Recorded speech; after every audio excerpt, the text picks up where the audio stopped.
Good morning, Your Holiness.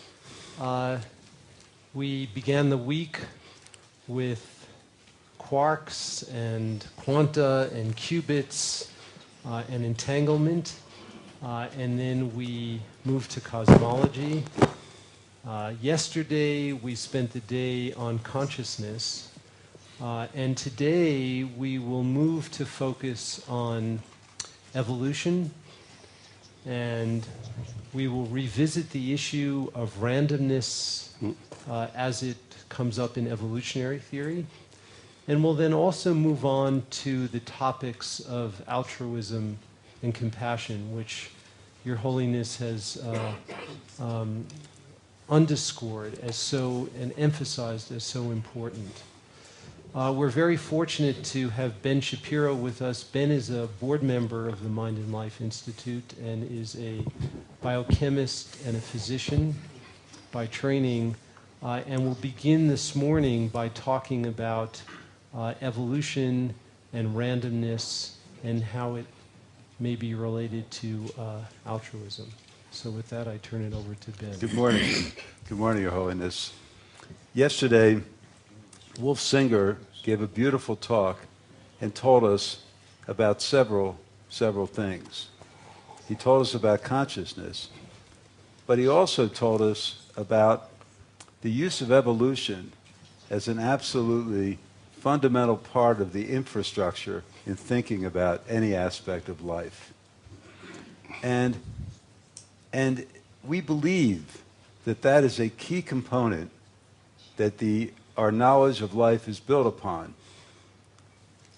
As a key component, we want to be sure that it is a strong part of our foundation. And thus it's appropriate to see whether this foundation can deal with all the issues that we learn about as we study more about the living state.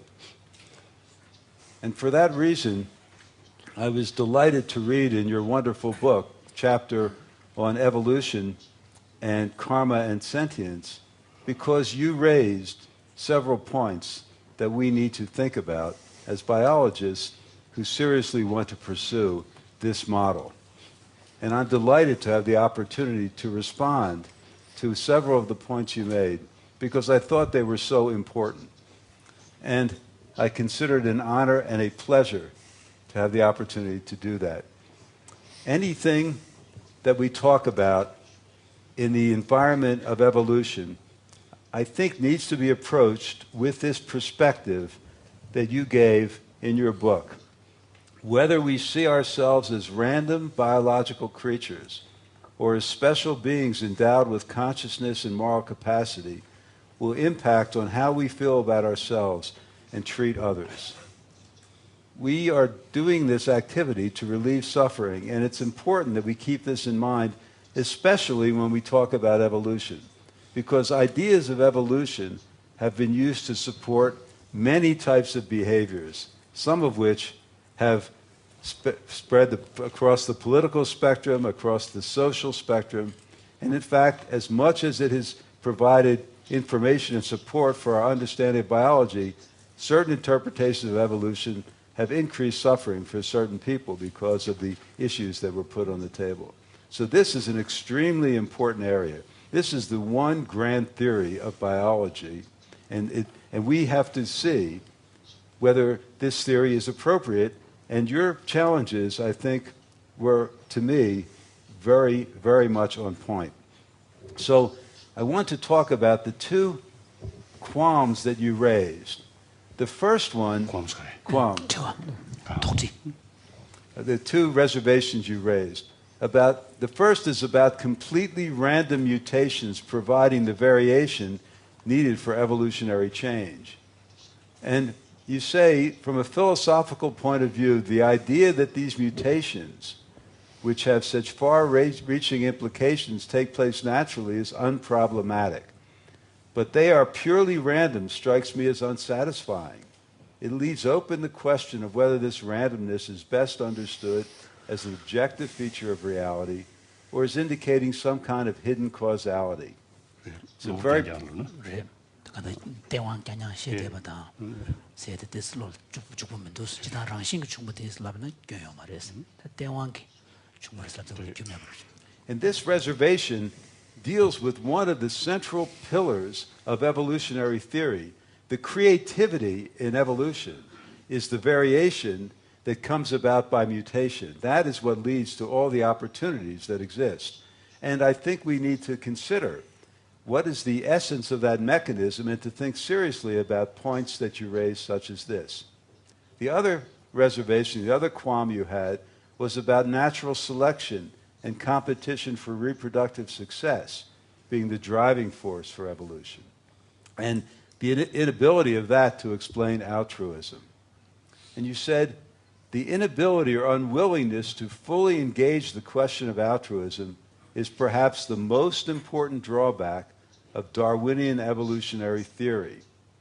Why does modern biology accept only competition to be the fundamental operating principle, and only aggression to be the fundamental trait of living beings, since humans have a dangerous tendency to turn the visions we construct of ourselves into self-fulfilling prophecies? A very important point.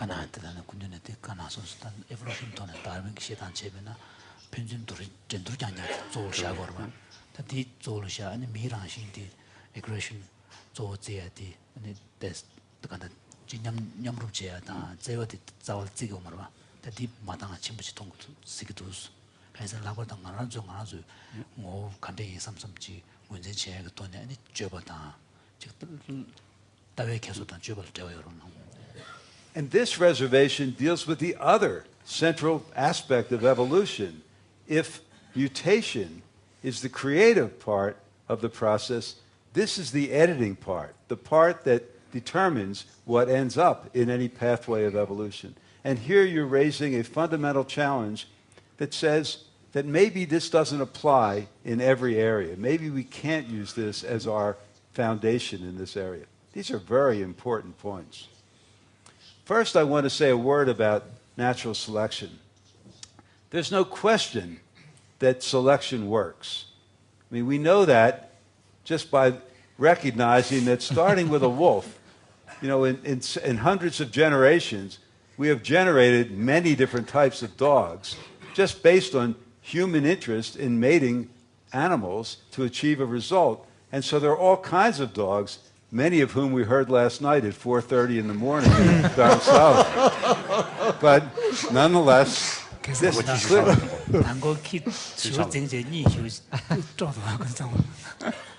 In any event, clearly selection works. The question is, what is the domain in which natural selection can work? So I'll come back to that, and I'd like us to look at to step back from the biologic aspects of Darwinian evolutionary theory and look at it as an abstract concept, because I think that's a useful place to start. Darwinian evolution is really an optimization hypothesis. And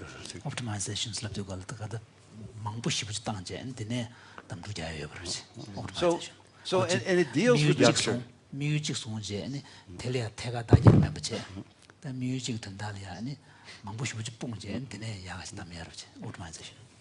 So it deals with the fundamental idea that if the environment changes, there are new causes and conditions. How does one adapt to this new causes and conditions? What can one do to be appropriate in the new environment? And you can imagine two extreme ways of dealing with this. One way would be to take the best intelligence that there is, optimal intelligence, and take the best ideas and design the best system for this new environment. And that would be one extreme. And another position would be to say,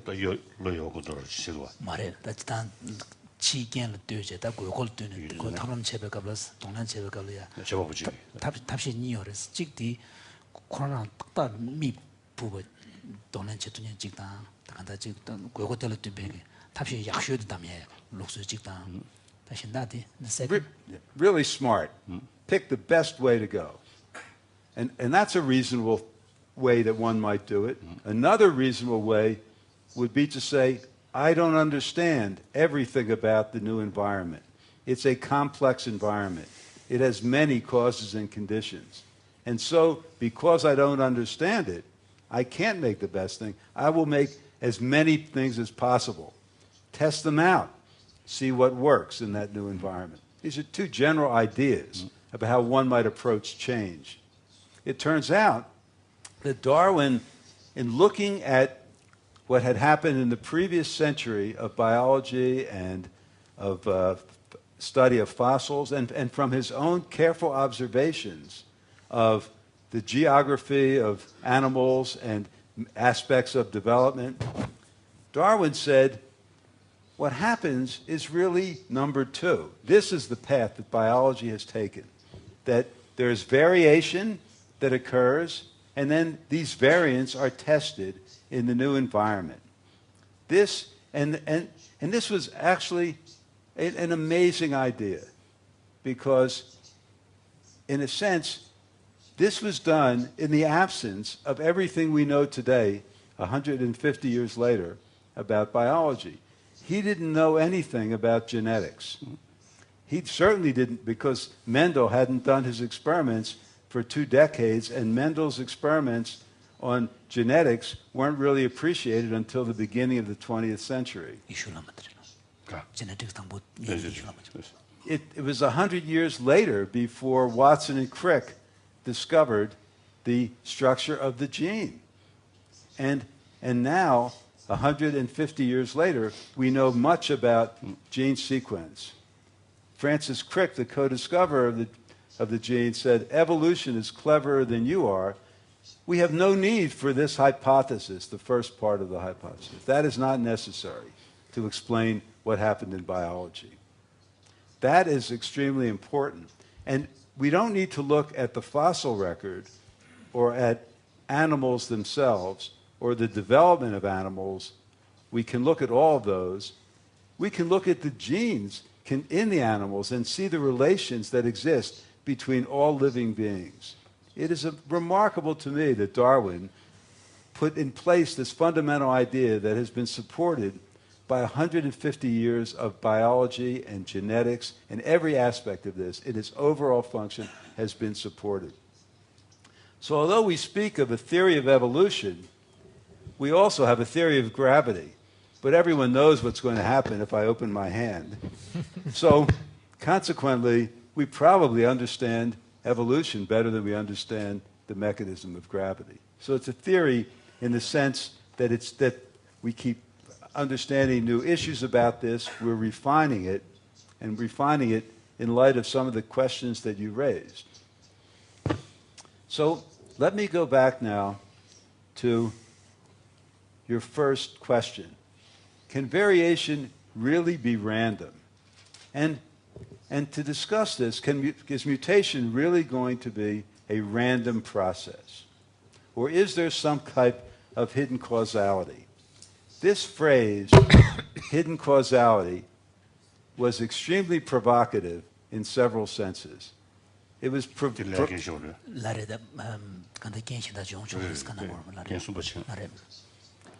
it's provocative in an interesting sense, in that it certainly made me, and I think other people, think about what types of issues might be in biology around the idea of hidden causality. In a less serious sense, in a more bizarre sense, it was provocative of behaviors in America that I want to tell you about briefly. In America, we repeatedly encounter interactions between people who feel that their lives have been damaged by the fact that that Darwinian evolution says there's no need for a creator God to have made them in God's image. And so Darwinian evolution has no need for the hypothesis of a creator or a creation. Some people interpreted your phrase here to indicate that you might have thought that there was a need, that this hidden causality meant some creator in the background. This, of course, is a ridiculous idea because it's against everything in Buddhism. It's against everything you said in your book about where you dealt with the issue of a creator. But yet, reviewers of your book referred to this in the sense of who is behind the scene pulling the wires, and His Holiness, who believes that science is preeminent, is suggesting something like a creator force in the background. And Mathieu was contacted by people from the so-called intelligent design movement who wanted him to sign a petition, since it looked like Your Holiness had supported the idea of there being some intelligent designer up there pulling the strings, and they thought they could get support. 일단 아릴리아 지금 제법을 요번에 나왔는데 지수야 체리나 다워를 쓰지 인텔리전스 디자인스라고 간다도 로이어 원고도 나와 다라래 로이어 원고도 나와. So this is ridiculous. But on the serious side, I thought this was an interesting idea, and I wondered what you meant, and I want to tell you what I think you meant, and then I will ask you what you actually meant from that. So. 나 근데 hidden causality 주 원세 저거 매든이 용서 그래서 가나 물어. 쿠란 게 삼자도 그냥 공부하고 싶어나서 저거 지기 있어. 근데 쉬고 있어. 그것이 근데 렐 공부를 봐. So there's insights from modern molecular genetics about mutation that are important in understanding this. And when I tell you this story, I think you'll see that I was quite impressed at the intuition you expressed in this statement about hidden causality, because there really is more to the story than the idea of random mutations suggests.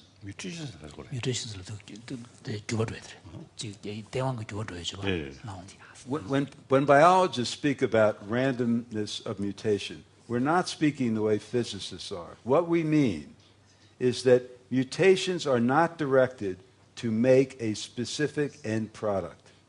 In other words, mutations occur throughout the genome, but they're not directed toward any specific structure. We do not mean mutations are without a cause. Mutations have a cause. The cause may be radiation, X-rays, ultraviolet radiation from the sun. The cause may be chemical. Every time a cell divides, the code of the DNA has to be copied, and errors are made.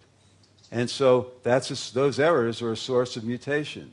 And then we have enzymes that copy the DNA, and we have other enzyme systems that correct these errors. Even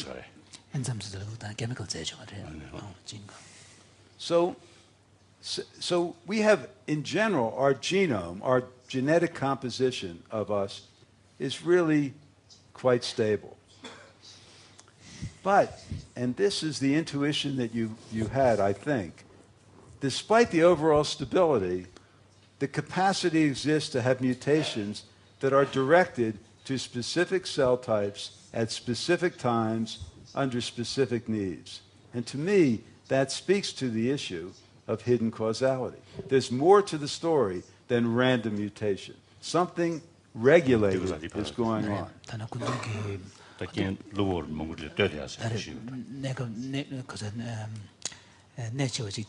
quantum knowledge random the gymek random imba then the random say the gymek ke mares the ko randoms la ko gyumsen ka isna mixen go ko chilia tumba member ko chi mi ngeba chen meba chi to ne chungsha ba til random sig lubu chen chira ba chi to gywa ba chen to ene tan di yang gyeri ka sheji yang mixen go ko chi to ne gyo yong su yong res the kun du ne hidden causality se de Okay.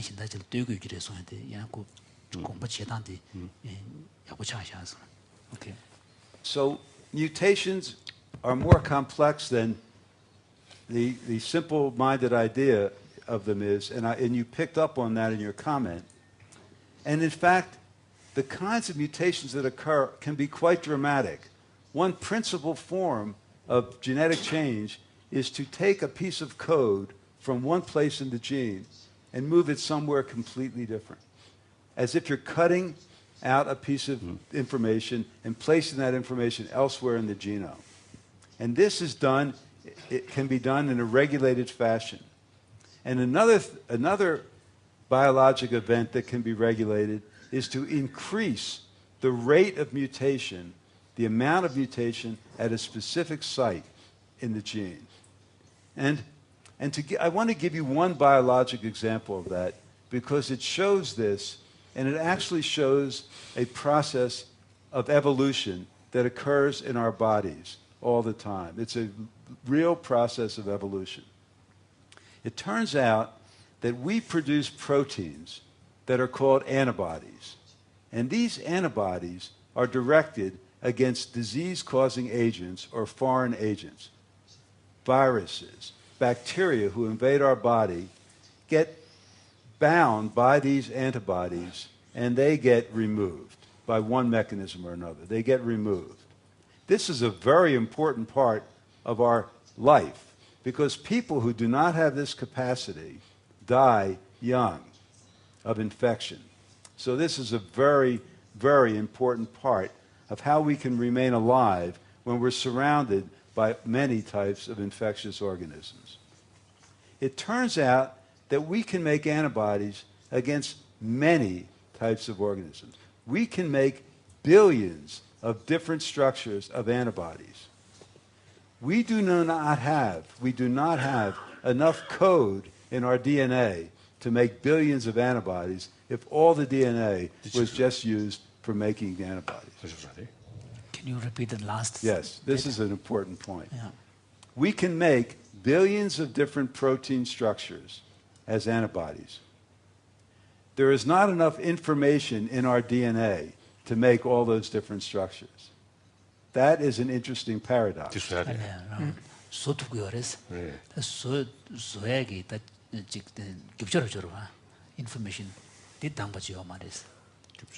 So what do you mean by not having enough information? Well, I'm going to explain this to you. This is hidden causality.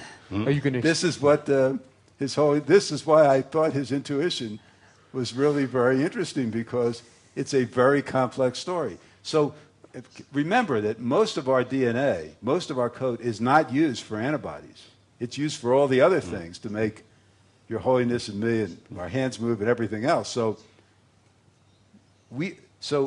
yet we can make billions of different structures without that information content in our DNA. Ben, I'm here. I want to explain that.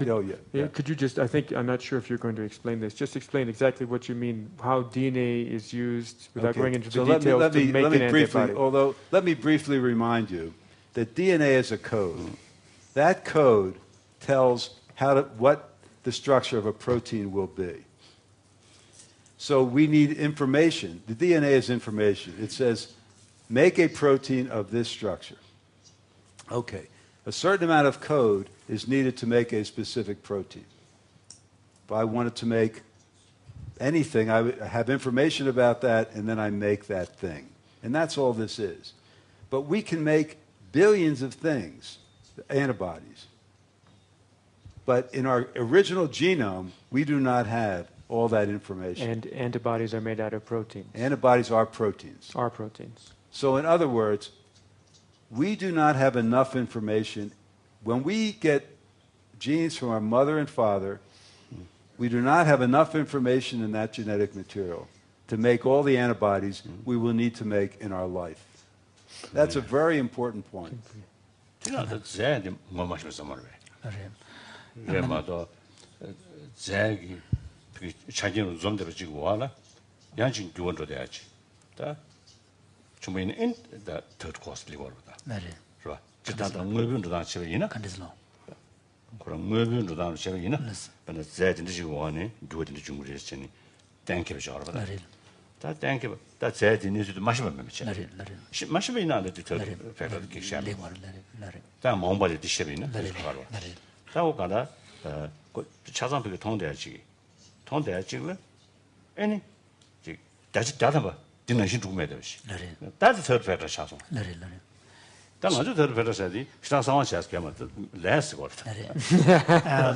Generally, the principle of postulating a third factor operates like this.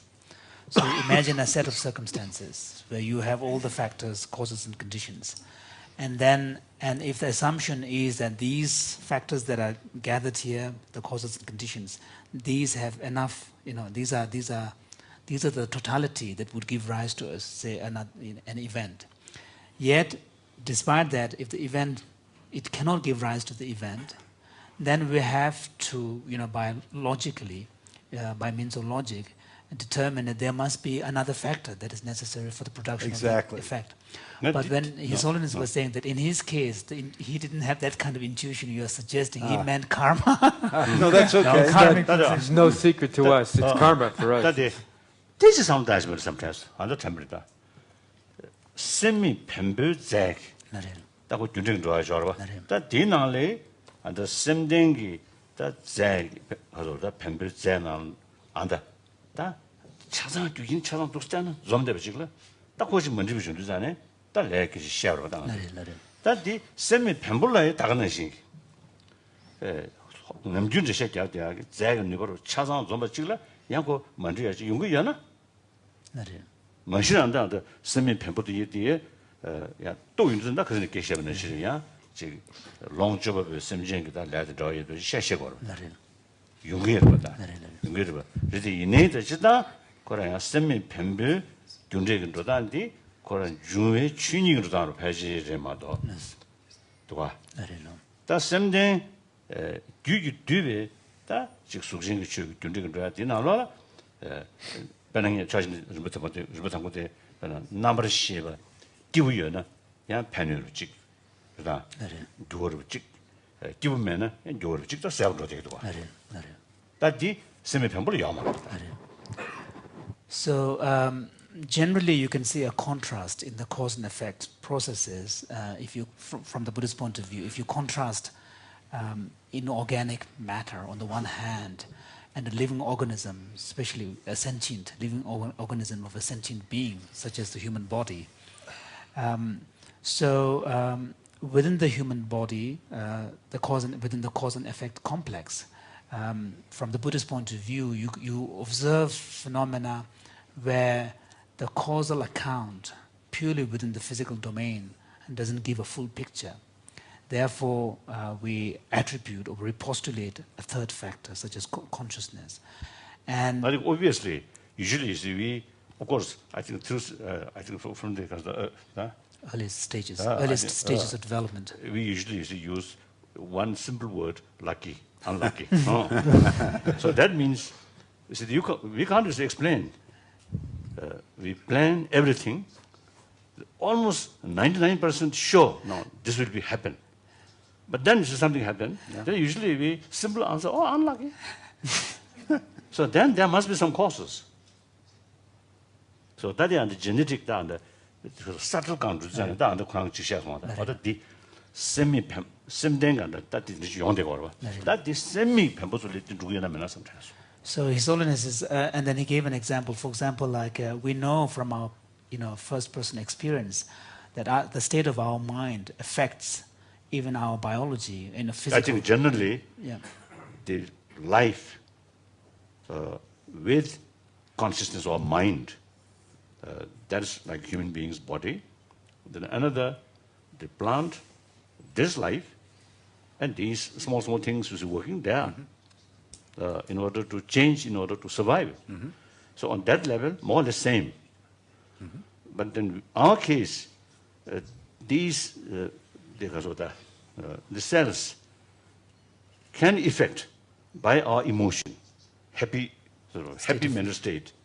These functions go smoothly. Unhappy, lot of stress mentally effect on these cells. Outside. No sort of mind, we call no mind, then that part is not there.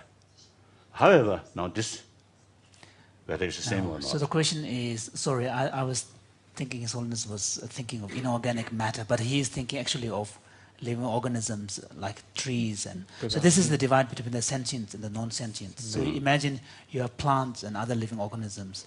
Contrast that with a sentient body. So in the case of the sentient body, as His Holiness pointed out, it is clear that our state of mind has an effect on the biological system. For example, if you are happy or unhappy or stressed, it has an effect. So in this case, we can understand the complexity you are pointing out. But would you say this phenomenon that you're referring to this gap, discrepancy between the information, lack of inadequate information, but ability to produce this. Does that exist also in plants? Yes. Let me respond to that. There are several things I need to say about that question, which is, of course, a good question. First of all, I'm going to tell you how this works. This is a paradox, but it's an explained paradox. So in a moment, I will show you how we can make more antibodies than we have information for in our genes. I will explain that. But secondly, it is true that this is going to involve a set of events that occur. And if karma were going to interact, it would need to have some place to interact. And that gives the substrate where something like karma could interact. Certainly, you're correct that our emotions affect the chemistry of our body and the chemistry of our cells. And that's unambiguous that can happen. It is possible that something like that can happen in the immune system. There are many people who believe that aspects of the immune system are affected by emotional state. So all of that is true. The issue of whether plants and animals are different biologically, fundamentally, the way they are to Buddhists. Not animals. Plants don't have immune systems like this. And later we can, maybe in the afternoon discussion, talk about sentience in that setting when we hear the multiple different takes on the psychology involved around this. But I'd like to defer the general conversation on sentience in plants and humans.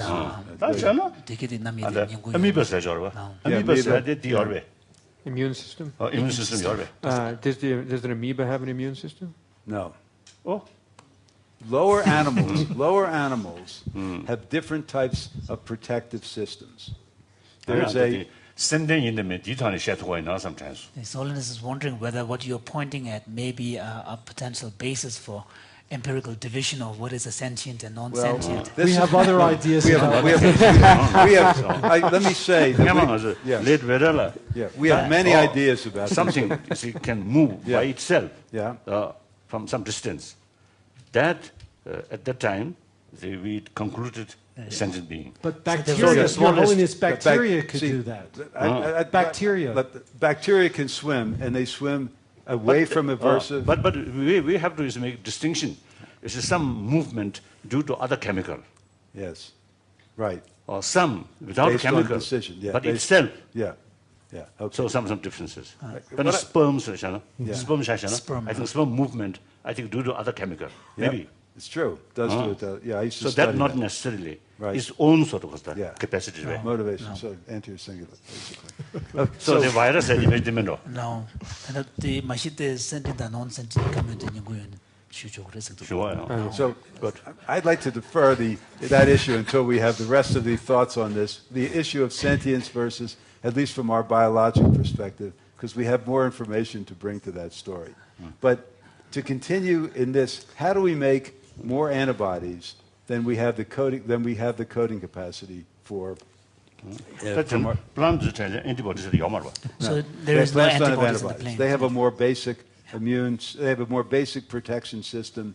They can change the surface of the plant. If a foreign organism invades a plant, it can make a scar. So it does have protective mechanisms. And many different animals and plants have protective mechanisms that are less subtle than this. This is a very complex system, and it's basically, this is a fundamentally mammalian attribute of making antibodies. So the way this happens, this is going to be a little bit of complicated molecular cell biology, but I think it's an interesting story. From our parents, we have this is a whole gene we get from our parents. This is the structure of an antibody. This is a protein. And it's a cartoon. The blue part we can forget about. That has to do with how antibodies function to get rid of organisms. The part we're talking about is why we can recognize so many different things. We can recognize 1 billion different things.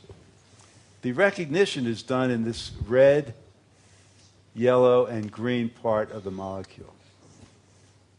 And the way we build our antibody system, the way we make the cells that make antibodies, the B cells, is when we, as fetuses, still in our mother's uterus, we start making the cells that will become B cells. And each of these cells is made by taking one of these red genes, one of the green genes, and one of the yellow genes, and putting them together. We cut them out of our parents, of the gene we got from our parents. We cut a unit out of red, a unit of green, and a unit of yellow. And we put them together. Every B cell randomly picks one of about 50 red units and maybe 10 or 20 green units, maybe 5 or 10 of these. Just the way you could build different cars out of modules. You take a body of one engine, a different steering wheel maybe, or interior. So this is a modular assembly by cutting out pieces of DNA and putting them together. So we make one antibody. Let's say we took this red one to make this protein, red part. We take this green one and this yellow one. And that makes one type of antibody structure. We don't need to worry about the chemistry that does that. That's known. But that makes one antibody. And one early B cell will just have one antibody. So this gene is not expressed elsewhere in the body. This gene is only used to make antibodies, and it's made by giving different modules. If there are 50 modules here, 20 here, we can have 1,000 different types of structures, let's say, or 10,000 different types of structures, depending on how many of these there are. And although I didn't show it in color here, there's a second component in the antibody that also has the same variability. So this modular assembly, randomly picking these units, allows us to make 50, 100,000 or more different types of B cells. So how many of which parts it's selected as random? Okay, so this is, as far as we can tell, this process is essentially random. It is true that some of these modules are used a little more than others, but generally this assembly is completely random. We randomly pick one of these, and one of these.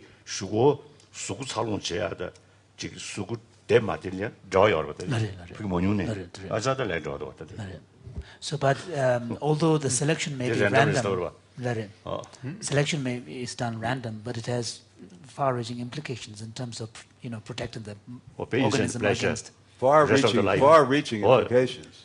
So there must be some karmic sort of link. Okay, so this is a step. I think that's the time you could imagine the karmic sort of involved. Yes, well, we'll get back to that. I don't know. Still mystery. No, it's possible. But having a step process here, an actual cause, I mean, we're talking about a series of interdependent causes. These are interdependent causes.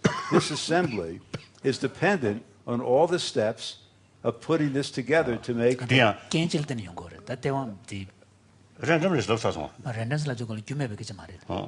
This is a communion to ya, the changing noble tene, Zeti Gembe, any Mobuti, Position, Mabuti, Chigore.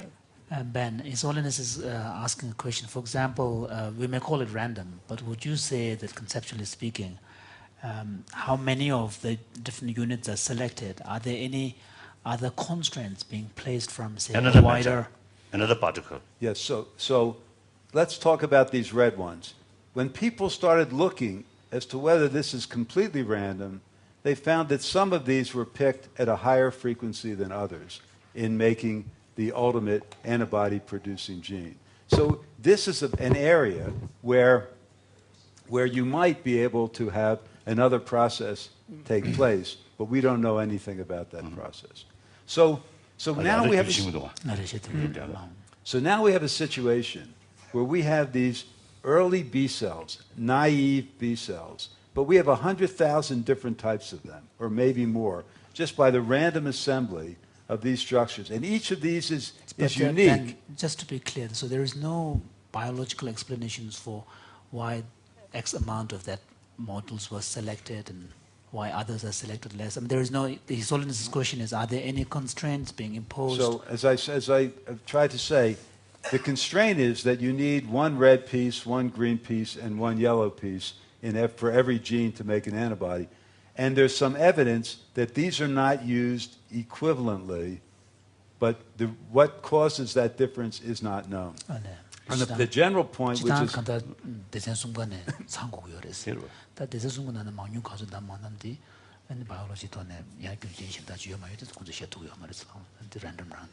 the general point that His Holiness is making, that Your Holiness is making, is that this, having an event like this gives you a place where other interactions can take place. It is possible that something else could influence what is happening in this structure, because this is a place where something can actually happen. An event occurs. Chemistry happens.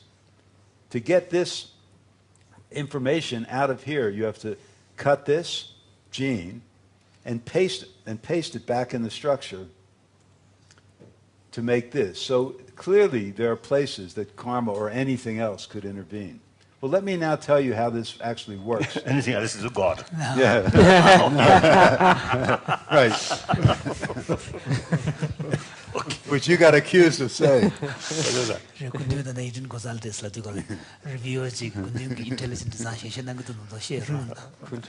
So we have now these cells. We have 100,000 of these B cells. I have 3 of them here. But there are 100,000 different B cells. Each of these has a different antibody on its surface made by this modular assembly process.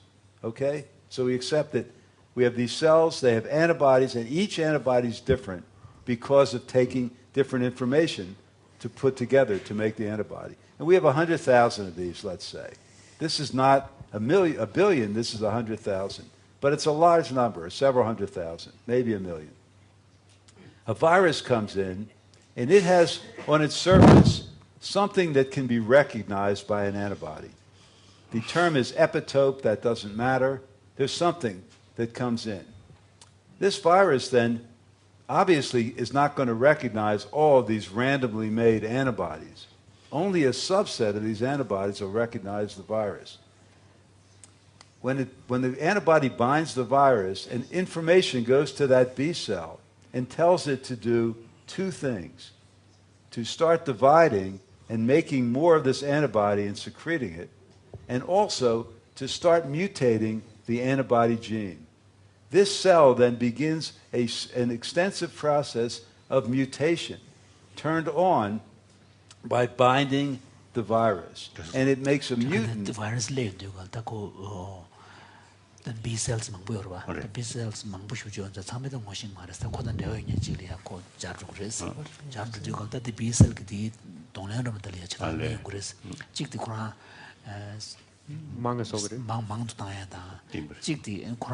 information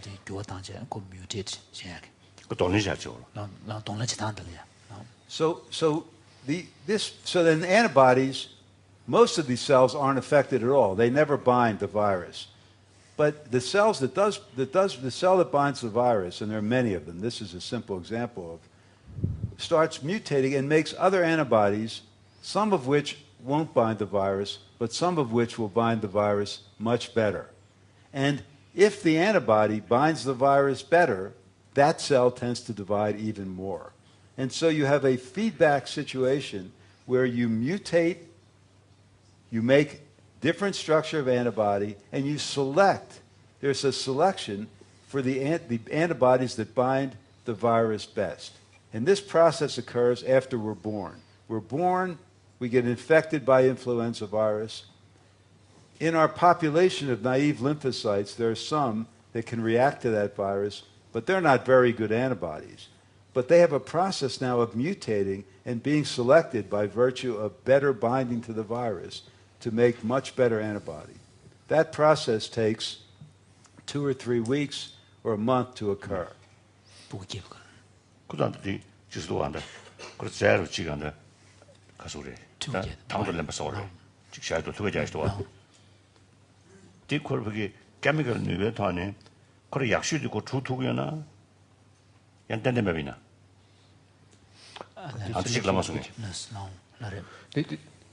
Virus kuna B-cell yabo jana. Kuna katse yabo jana. Manga drogere. The selection of the gana dayang ke jama. Mara ko jaya di ko kasuri pege 찬전을 지 주문이나 거북이 누구 숙제 이루었다. 찬전이면 그 교수 시에서 맞는다. Maybe I think we need a little bit of clarity here. So among these antibodies that are floating around, virus comes in. So one of them binds to the virus. So what is the mechanism? Is it a chemical reaction? So the virus is like a lock and key. That's right. The virus is like a lock. This is a virus coming in. This is the antibody. That's right. The antibody recognizes it and binds to That's it. right. Okay? If the antibody is attached to the cell divides, mutates to make some better antibodies, and secretes antibodies out into the blood. So you keep getting better antibodies by virtue of the early naive cell binding a virus. But if it binds better, then it reproduces more? Yes. Yeah, exactly. The virus 말이야. So imagine within the virus that are coming, can there be different degrees of force, powerfulness? Yes, exactly. There are different degrees of force, and the better binding stimulates more of that antibody to be made. That's exactly. So how does that selection work? Antibody or Not antibodies. antibody. Antibody the virus 섭취로 그 투야 그래서 좋아. So how does the antibody picks up on the virus that is most forceful? Okay, so let's say an antibody binds weakly, and the cell attached to that starts making more of that antibody, and it mutates the antibodies. It causes mutations. So its children make different antibodies because it's undergoing mutagenesis at this site. Some of those bind better, and that cell does this even faster and better. And so the more potent the binding, the more stimulus to the cell to make that antibody. So it's a signal. If you have a good...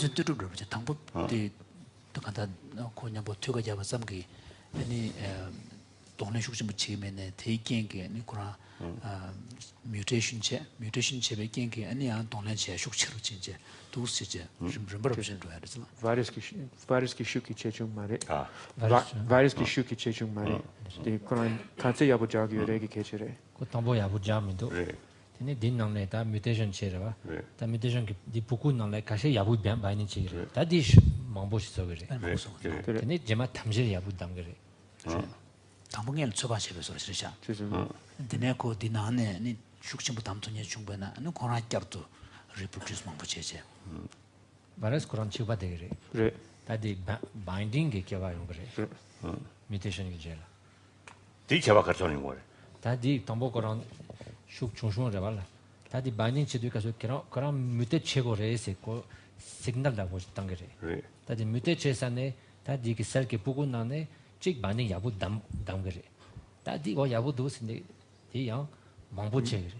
다디 제마 바이러스 강갈라 좀 그래. 그 배려해서. 다버치 bet majana teni kona mutate jega mare mandu joga mare test jana teni kona mutate jegre test mandu jogre mutate jedu gane kona gi pugu nane chik test yagap jagre teni kona gi pugu nane yang test yaga jagre tha bet yabu jaken jungurba they bet mandu jogre. So His Holiness was asking why does some of the antibodies bind better than others? Because they have let's say you want to bind to my fist. The first antibody looks like this. Doesn't really bind very well. Some antibodies will be made that look more like this. The structure changes of the antibody. Completely different structure. The mutation leads to a completely different structure. And this is how we can make, by this mutation event, we can make many more structures than we have in the information in our genome. So it's the random assembly and the mutation that allows us to do this. Now I took this long story because I felt that you had intuitively thought that a situation must be more complex than it seemed, and you were right. In response to the environment, there are well-controlled mutations occurring at specific sites in the genome, in this case to make antibodies. Specific controlled mutation. It's not random. It can be targeted, it can be well-controlled, and that's how we make our immune system work. Moreover, and importantly, none of this is directed to making the best antibody right away. Lots of types of antibodies are tried out, and only the ones that bind the best pass the signal on to the cell to divide and make more of the antibody. So again, there's no God in here pulling the switches. So this is very consonant with Buddhist thinking about causality. Now, I've given you, this is a true example of Darwinian evolution of an antibody. It's mutation and natural selection. Some scientists today think that this also has happened in evolution. And I should say that this is a place, obviously with all these steps of causes, there are many sites for karma to intervene. Some people think that this may also work in evolution because in our genes, I told you about the ability to cut out a piece of information and paste it somewhere else. 40% of our genes have structures that can be cut out and pasted elsewhere. Our genes are full of this capability of removing a big piece and putting it somewhere else. And when we look at other genes of other organisms throughout evolution, we see that this process of moving big pieces of DNA around has occurred frequently in evolution. So it looks like this may be a fundamental principle, and thus, I wonder whether you want to, you have done this during our conversation here. I wanted you to expand more about your intuition, which, those of us who participate in this meeting are always impressed with your intuition and your understanding of science. And in this case, you really got it right on. I mean, there is this hidden causality in the sense that I showed you of a much more complicated system that in fact is very well regulated, so that this gives us the capability of getting the variation for mutation. And is this the kind of thing you were thinking of when you suggested that you needed sites for the intervention of karma, the idea that there were places in this whole process where karma might intervene? I mean, clearly, this provides a structure where there are many intercession sites.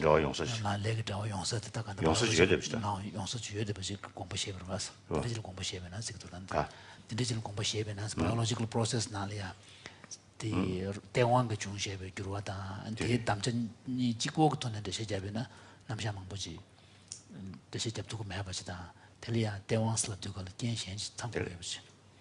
Is this were you thinking of something like this, about a system that would allow? Yeah. That's what it was. Yeah. So that's what it is. Yeah. There might be stages in the story, the causal story.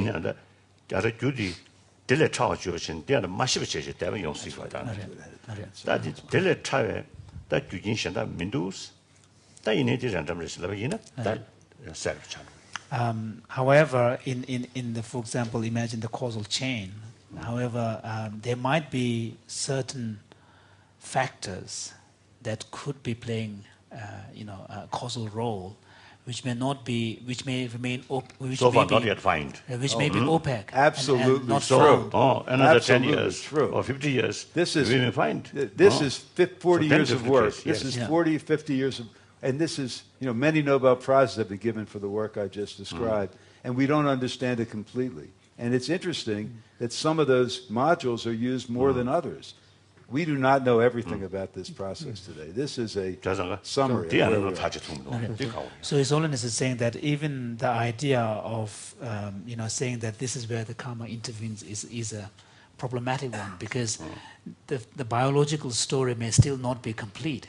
There might still be factors which could be explained biologically, but which may not be, which may be opaque at this point in our knowledge of biology. Right, and But the point where karma would become relevant might be a point where you really run out of biological explanations. So,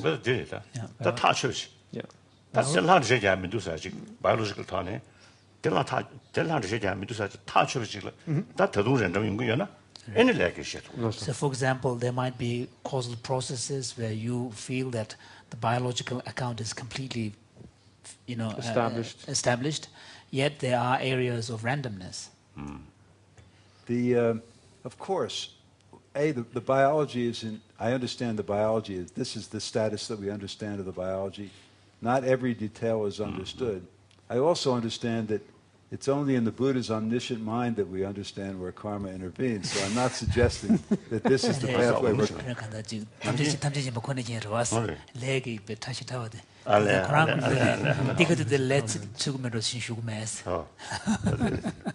That's you.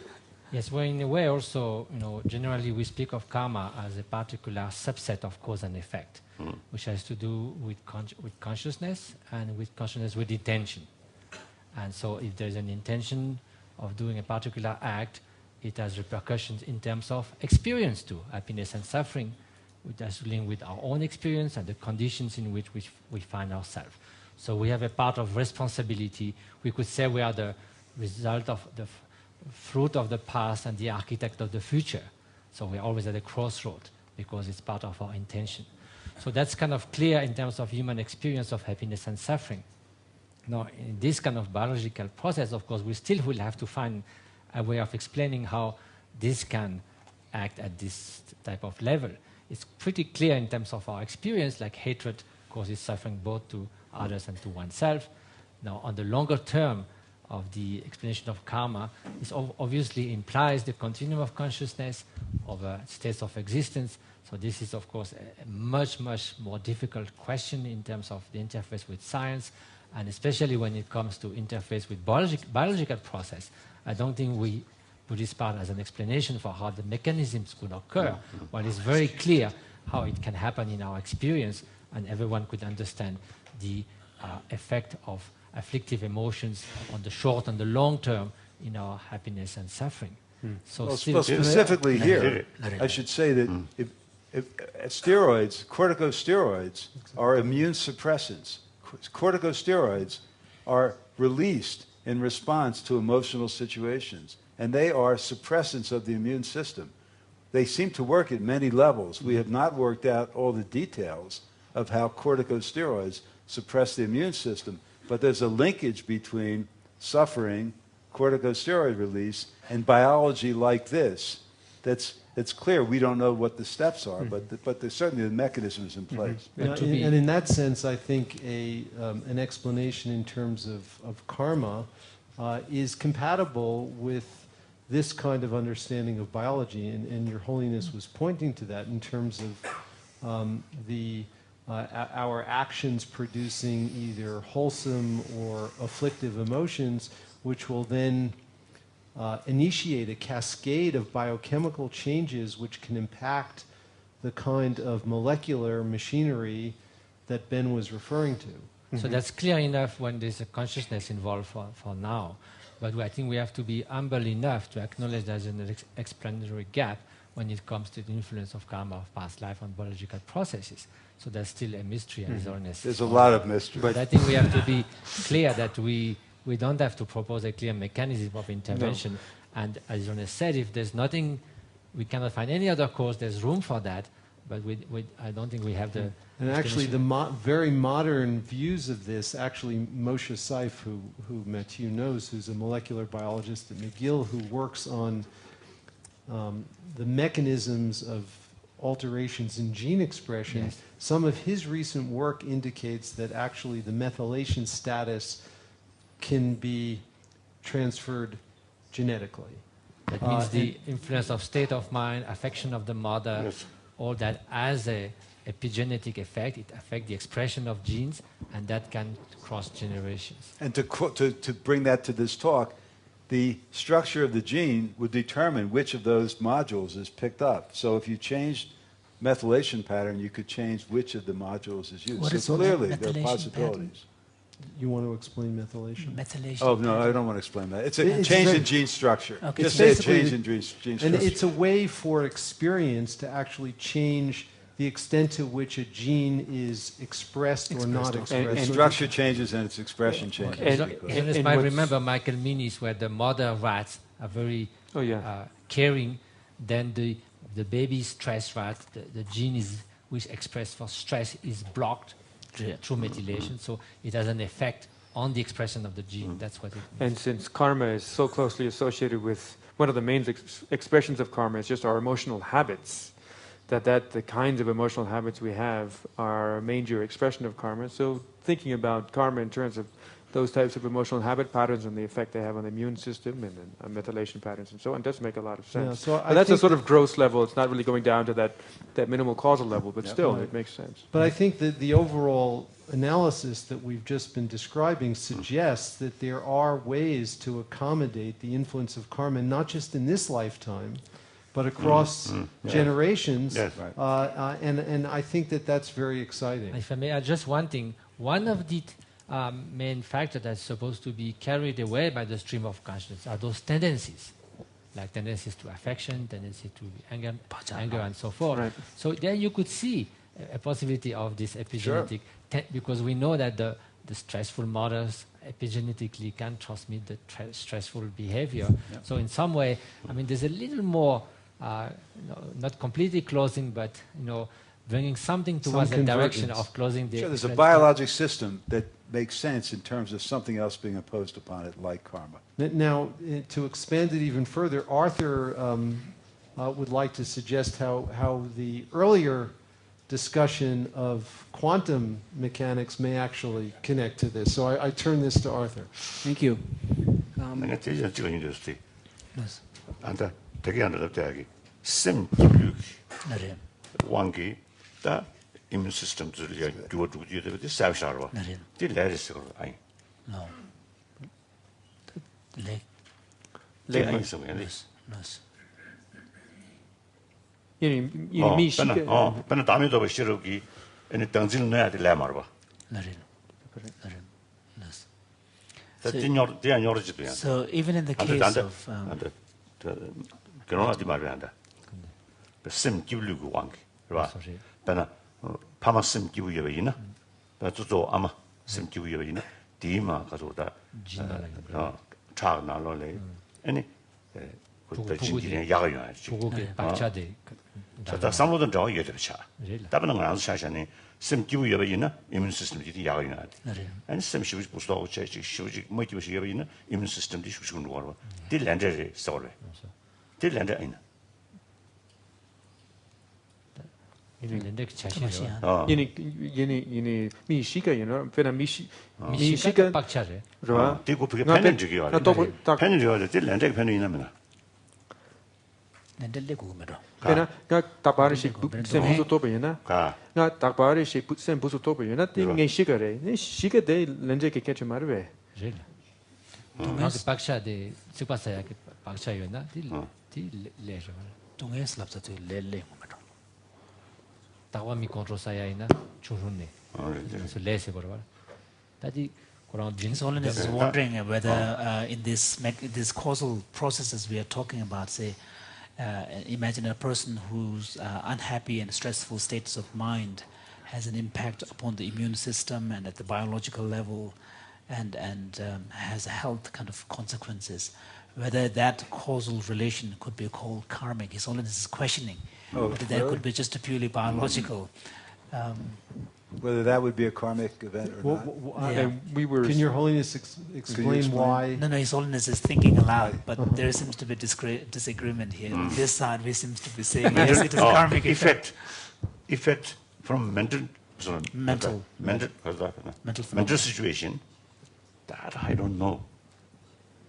In the category of karmic link or not. So I was asking if the immediate effect of stress upon and immunity, is that effect karmic or not? Yes. And what I was pointing out is the fact to be stressed seems to be a result of karma. This is a tendency. Yeah. But the mechanisms to go from being stressed to affecting immunity, whether that is as karmic mechanism or not, that was his question. 근데 시베나 차샤는다.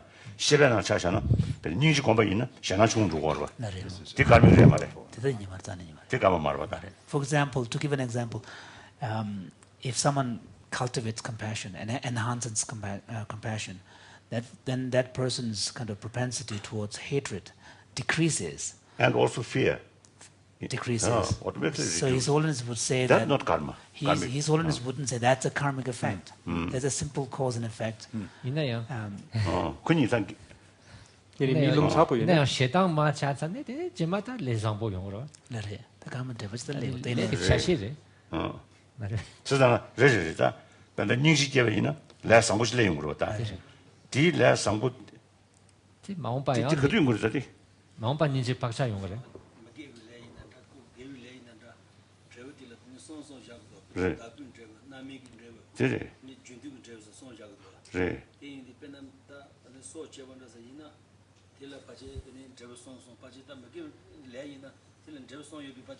들어.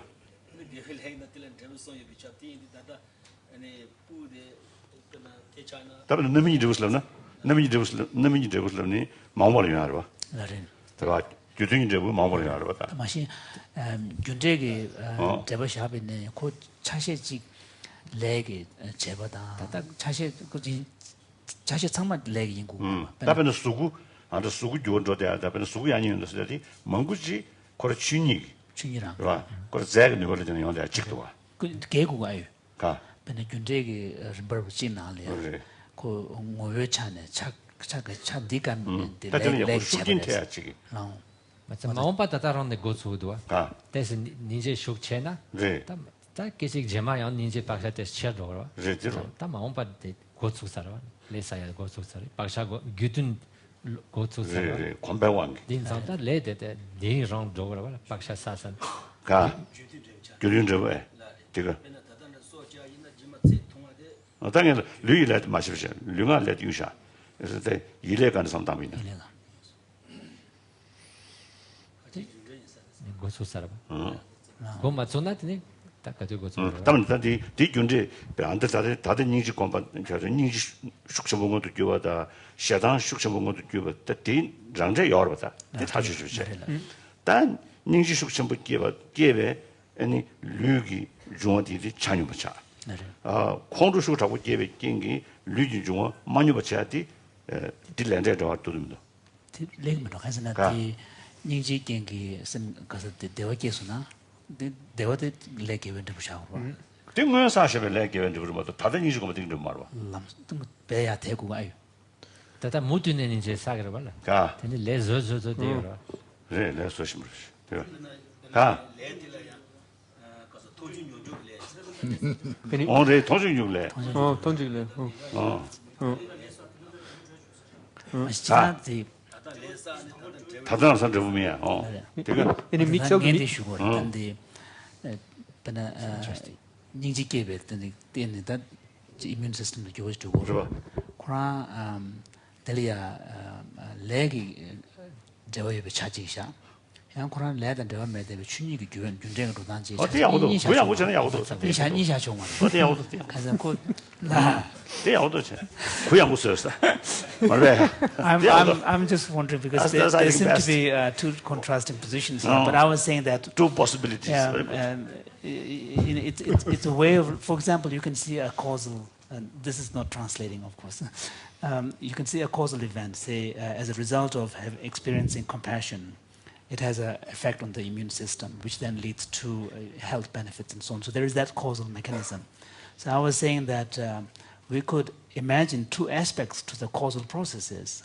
One part could be just pure natural causal processes, but there could be an element of that which could be seen as karmic, because the individual gets a benefit, and that benefit, a wholesome benefit, is an effect of karma. Yeah. So we can see a single causal processes having two different. So he's only saying this is a cop out. This is a what? Cop out. A cop out. Cop out. Yes, no, It's both yes and no. Yeah, we just went standby. that's right. 80일까? 디시 하나만 더 그때 미안했다. 80년 80년. 진짜 쓰고 싶으시더라. 춘이 왕용대 망구지가 또 딴데. Is it getting better? 간다 이모션 되게 레벨 텐데요. 레버다 직수부 그 이뮤 시스템 대화 랑싱 요와. 유디고 단인지 계획이 이모션디 레벨 교대 레벨 교대 이뮤 교대 이뮤 교대 대화 영수나 다한테 레 그러. They seem to be out of power. It's not getting power. 미 레벨이 준준 레벨 숙세 유도비 레벨 power. Here's the thing. It's not charging. 자사가 미 The charge 레벨 is not on. 세디요한테 레벨 좀 말해. 그래서 렉 차지랭 그래. 됐지. 레벨 참여하면 돼. 다 에볼루션 고랑 돈 줘야 될 don't you? 아, That Gyundun get this Gyurjan Nakos Pentukomare. 라 Gyundun get let you. 규정은 제부세. Ninja Kenayo, Ninja Paksha Shukcha, the concert Gyurjan Pankrism. 그냥 손나 손나잖아. So, one of the, I It's think that was discussed. It's okay to say. Keep talking because we don't have anything else to One talk of about. the, there are two Yes, translation, yes. So, okay, there were two types of causality envisaged. One was the natural law of causality, which is maybe that if there is a compassion thought, it will immediately reflect on the immune system. Here. So from that perspective, the mechanism of influencing down the immune system is just normal causality, maybe no karma involved. But as you generate compassion, and then moment after moment, you are definitely establishing a state of mind that is antagonizing hatred or the idea of harming. And therefore, moment by moment, you are building up a karmic tendency to be more compassionate. And one of the three effects of an action or karma, one is the sort of a reproducing effect, that there will be an experience that is similar to the cause that has generated the karma. That means the more compassion you grow, the more you have chance to have experience a compassionate being in this life and in future life. If you cultivate hatred, you have more chance to experience hatred, also be a hateful person in future. That's one of the aspects of karma.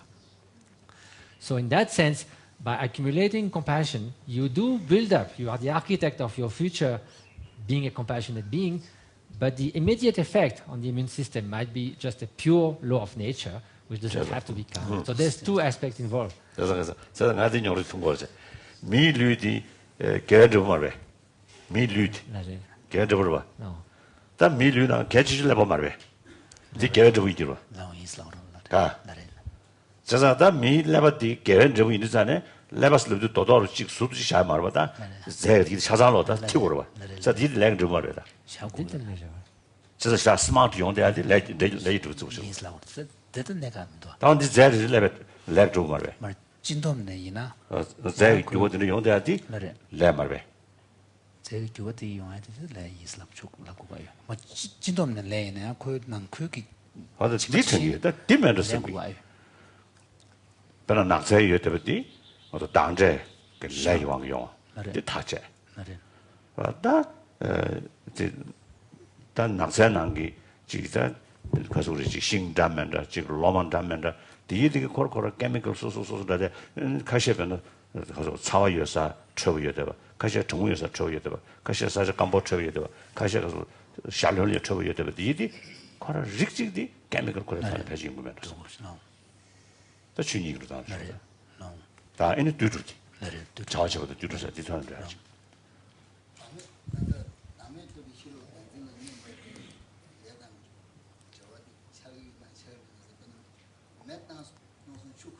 그래 그 주니 말해 그 주니라 그래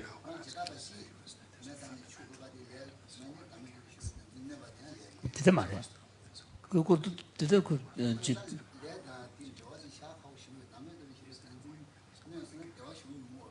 네. 어디 등진 내내 차들이 대화자기가 해. 맞다. 그 저단계 보네. 레든 대화 메시가 맞다. 레든 대화 얘기들이야. 양 코로나 낭슬이야. 레든 대화 얘기 차지 아주로 와서. 담에도 싫어 그 등진이 네. 당시 숙출심 배석이 미디네다 소자디 심기로라 연구를 봐. 디 담에도 싫어 되 되고 자 서와요. 나 레게 어사주시다지. 이제 디게인디 담에도 싫어 드셔야지. So it's interesting. Holiness is saying that from the Buddhist point of view, and this is of course from within the Buddhist world view. So we're wearing the Buddhist hat, of course. So within the Buddhist world, we would say that human existence is a consequence of a good karma. So, and in that case, what is most precious of human bodily physical existence is the brain, which means we have to also say the human brain is the consequence of good karma. Now, then the question arises, if we go to this level of description you are giving, all this, genetic level, chemistry level, would we say all the mechanisms that's going on there, is that also part, a function of karma? Perhaps we would say no. And the example would be, from the karmic theory point of view, the environment where you live is also a part of the results of your karma. So imagine you're living in an environment where there is a beautiful forest. But within that forest, there could be so many detailed aspects of that forest, different kinds of trees, that they respond to the natural environment, the thread, and all these kind of fruits that they will give. This will have nothing to do with the karma. There might be a natural... Evolutionary. And of course, in evolution also, I think some cases, a karmic link may be there.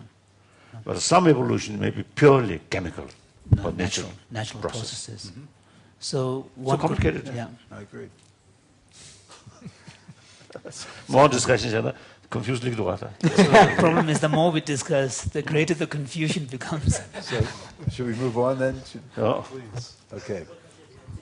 Ka.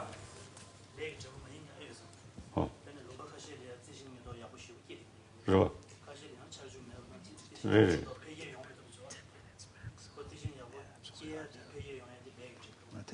Did he? Oh. So.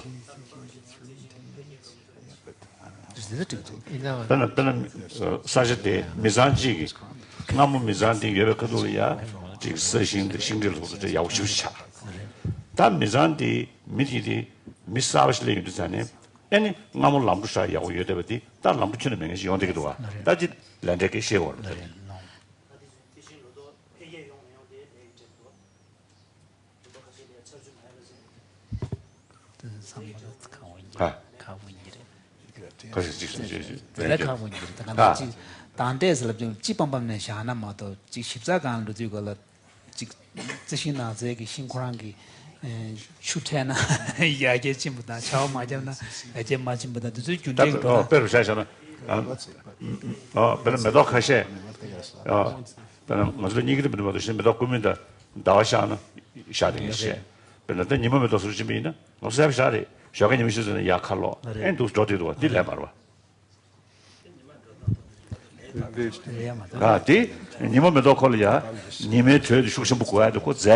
The general discussion is about how much karma influences the workings of the environment. If you plant something, someone else comes along and plants something, one person gets a good harvest, someone else gets a bad harvest. Is that a result of karma?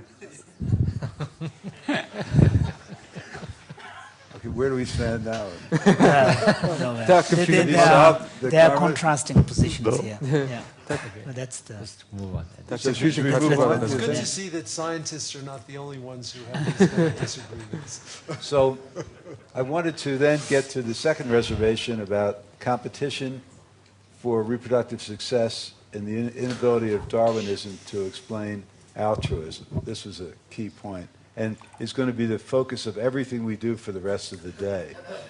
Darwin actually saw the difficulties of this issue, and he said that this was a special difficulty which at first appeared to be insurmountable and actually fatal to the whole theory, because he thought you couldn't explain altruism with this type of position.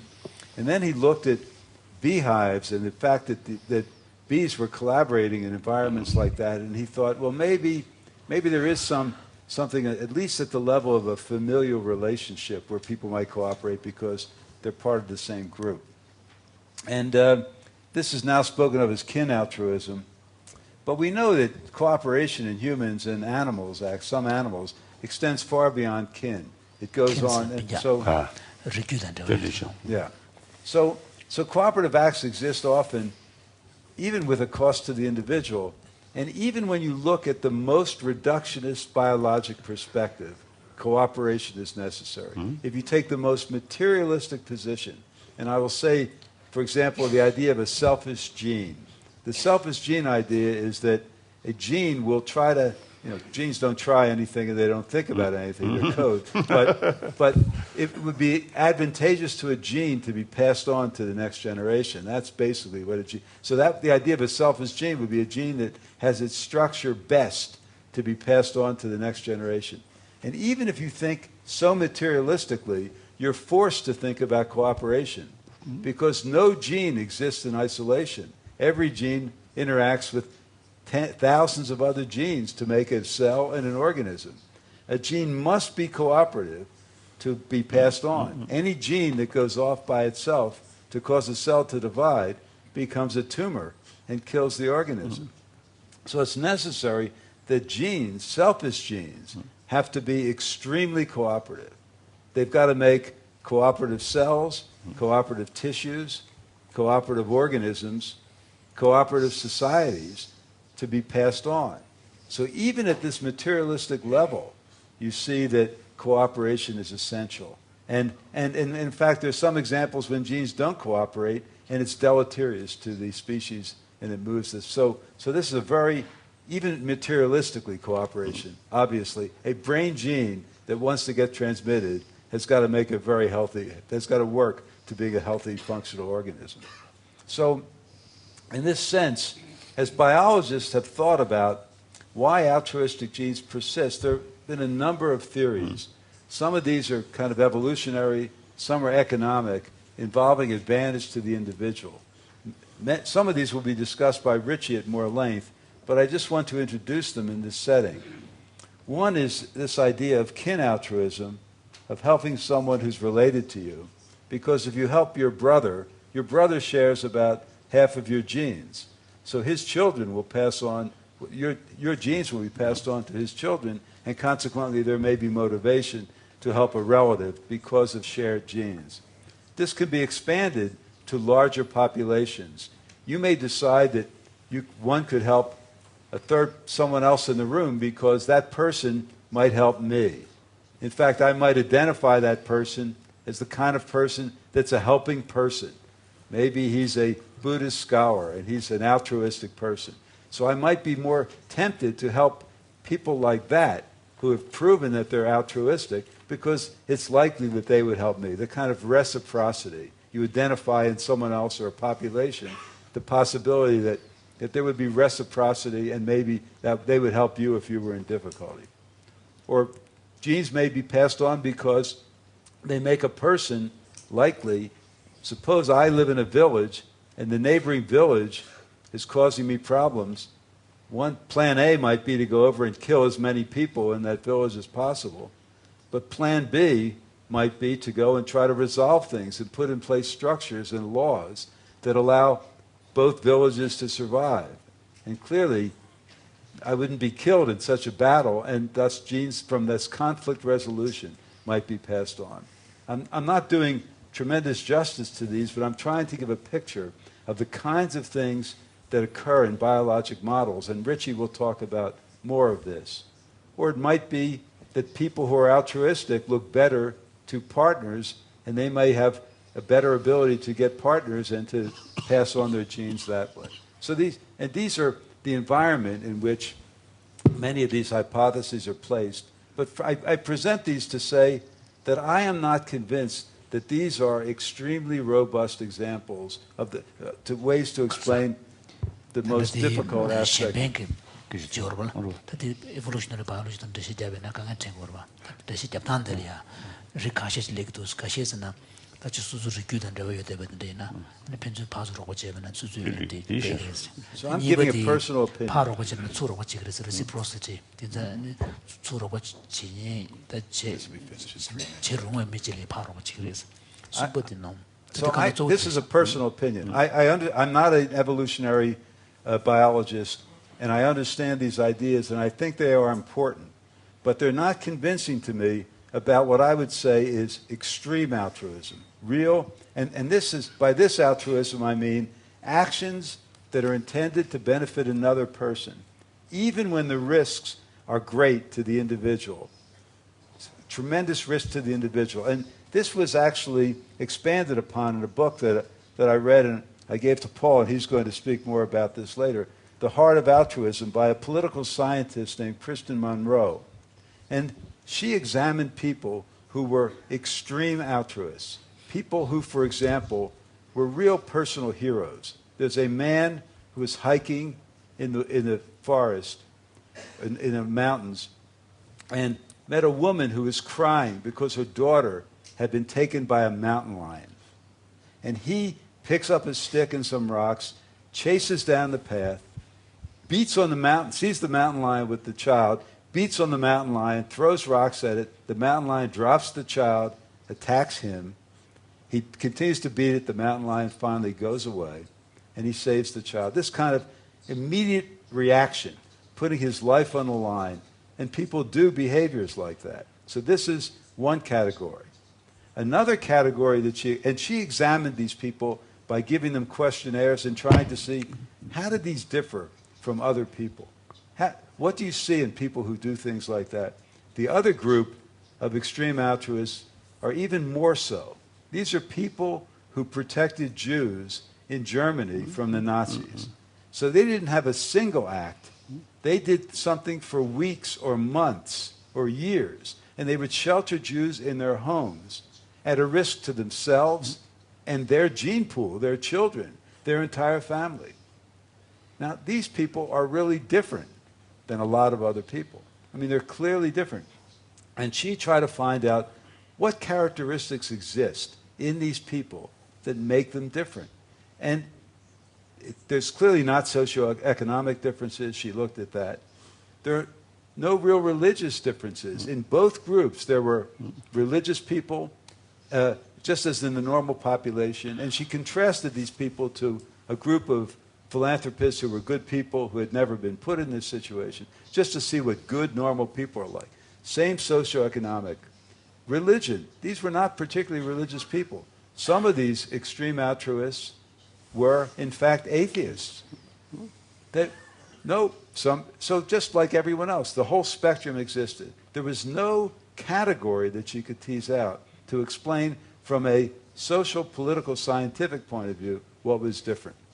The only thing she found upon questioning and pushing these people was that they just looked, they had a perspective. They looked at people in a special way. And the way they looked at people, they really believed, and as part of their being, as part of their flesh, that all mankind is connected. That every individual is linked to every other individual and is entitled to humane treatment just because they're alive. Just that reason, a deeply felt, simple recognition of the fact that we are all human. And they felt that as part of their existence. To me, as a tiny Buddhist, it looks to me like this is great compassion. This is an example of great compassion. These people, bodhisattva-like behavior, remarkable. And these are not Buddhists. Many of these people aren't religious. This is just the way they are. It's a remarkable thing. And when you think about people like that, you're forced to wonder about yourself. How would you be in a situation like that? You know that these people are ideal people for modern psychologists to think about and to try to explore about great compassion, because these people have exhibited great compassion.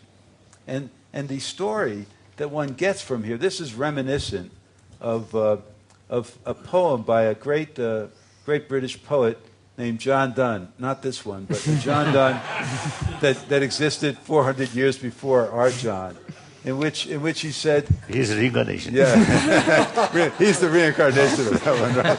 So same name, no? Yeah. No. So John Donne said, "No man is an island entirely of itself. Any man's death diminishes me because I am involved in mankind. And therefore never send to know for whom the bell tolls. It tolls for thee. Every death is my death."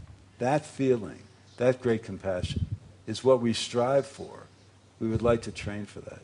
But that's a very unusual characteristic. So I'm glad to... So I agree with you that Darwinian evolution today doesn't explain, to me, altruism at this level. I don't think these evolutionary models can explain that. And maybe Richie will disagree, and we'll see, because this is a personal opinion. I believe that what you said here is true, that until there's a credible understanding of the nature and origin of consciousness, the scientific story about this is going to remain incomplete. I wanted to ask you about your thoughts on altruism, but I think that will be better after we hear from Richie and maybe even after Paul, to understand I mean, just what are your thoughts about why, in a population of people who are not trained in any spiritual practice particularly, or certainly in great compassion, why do some people instinctively go out at great personal risk to do such incredible acts of compassion for others? I wonder maybe we can begin after the tea break. With that, if you could maybe talk about that after the tea break, because to me it's an enormous challenge for us to understand. So thank you very much. These are the points I wanted to make. Thank you. So, tea break for 15 minutes.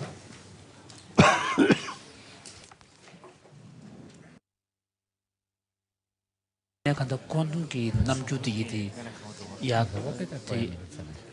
라베간 레기스 말에 콘동 남주디 라베간 레 말에 더 그런 쩌버려셔. 쩌버려셔. 바이올로지로 있나? 라베간 레서. 말 바이올로지 라베간 시. 콘돔 세디베 참나봐. 바이올로지 타고 있네. 콘돔 레벨 간 바이올로지 매봐.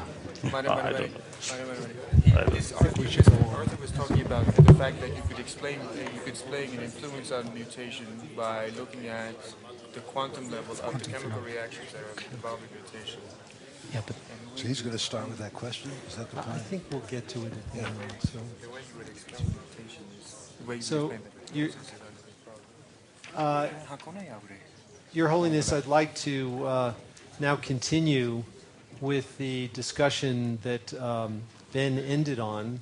And I'd like to just make a short presentation on evolution and altruism, and then end with additional questions of the sort that Ben described, where we'd like to ask Your Holiness to comment on the Buddhist perspective on altruism and compassion. So I want to just first review the problem where you said in your book the current biological model does not allow for the possibility of real altruism. And this second quote is one that Ben also showed regarding the drawbacks of Darwinian evolutionary theory. And what I'd like to propose are two solutions to this problem.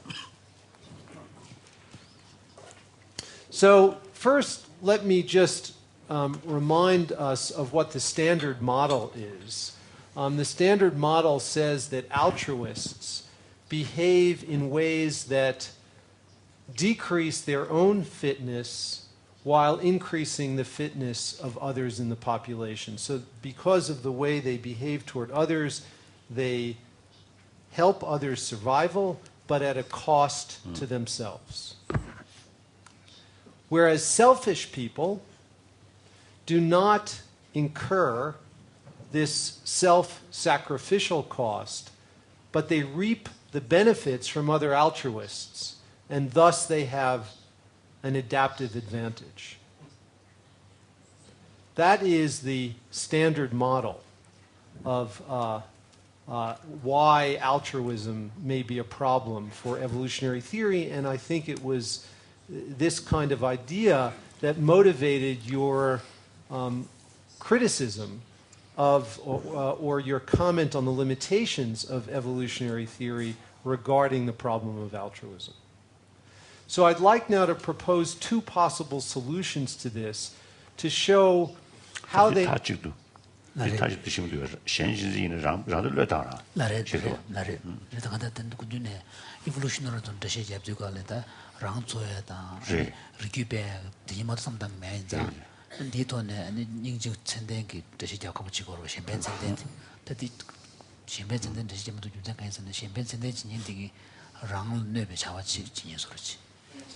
In this regard, I can't resist telling you about a very interesting study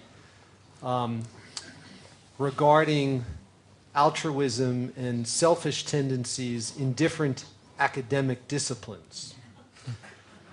And this was a very famous study done by an economist that you met, Your Holiness, at a meeting here in Dharamsala that I organized, I think it was in 1995, Robert Frank from Cornell University. And it was a study that he did.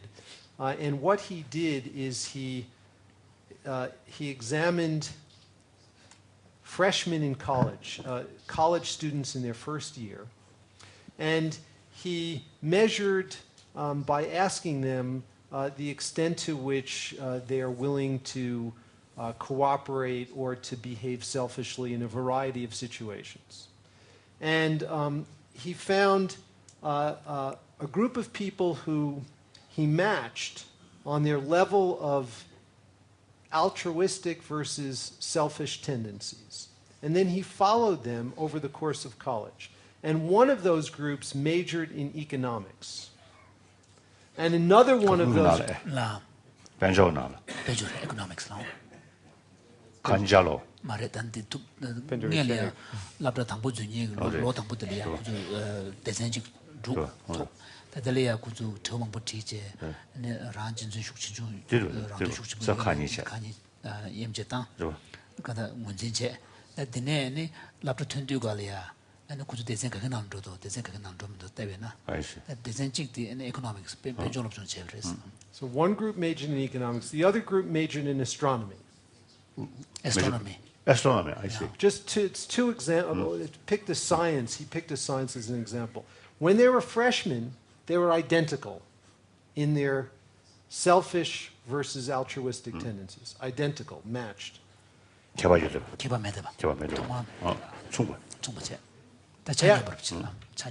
After 4 years of college, the individuals who majored in economics became significantly more selfish. I see. Big change over 4 years. And I think it is a testament to economics in the West.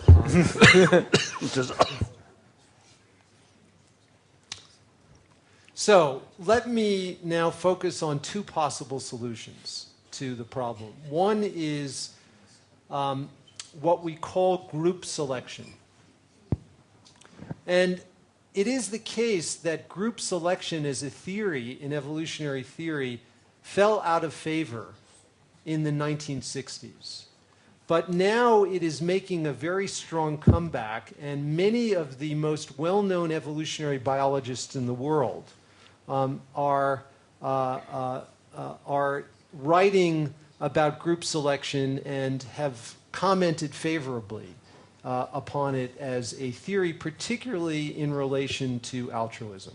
And Darwin himself appreciated the importance of group selection, and I'll show you that in a really interesting quote.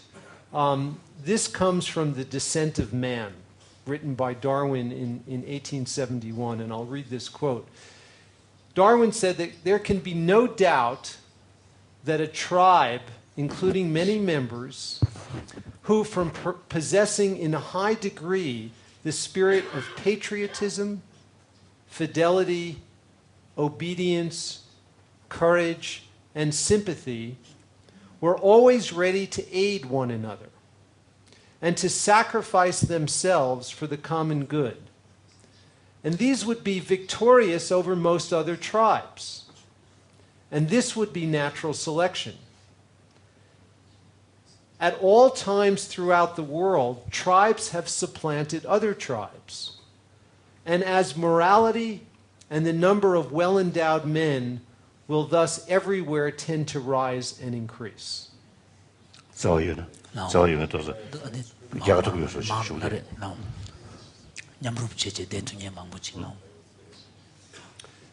the idea that Darwin is acknowledging here is the possibility of selection at a group level.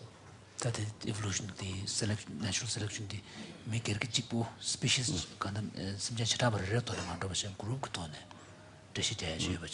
And in this case, the group is the tribe. So there are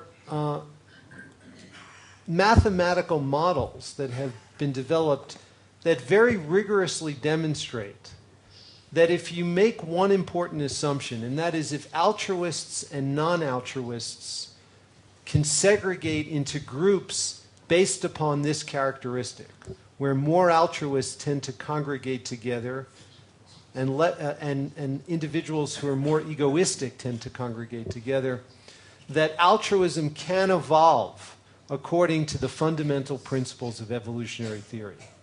So there are rigorous mathematical proofs that this kind of group selection can occur. So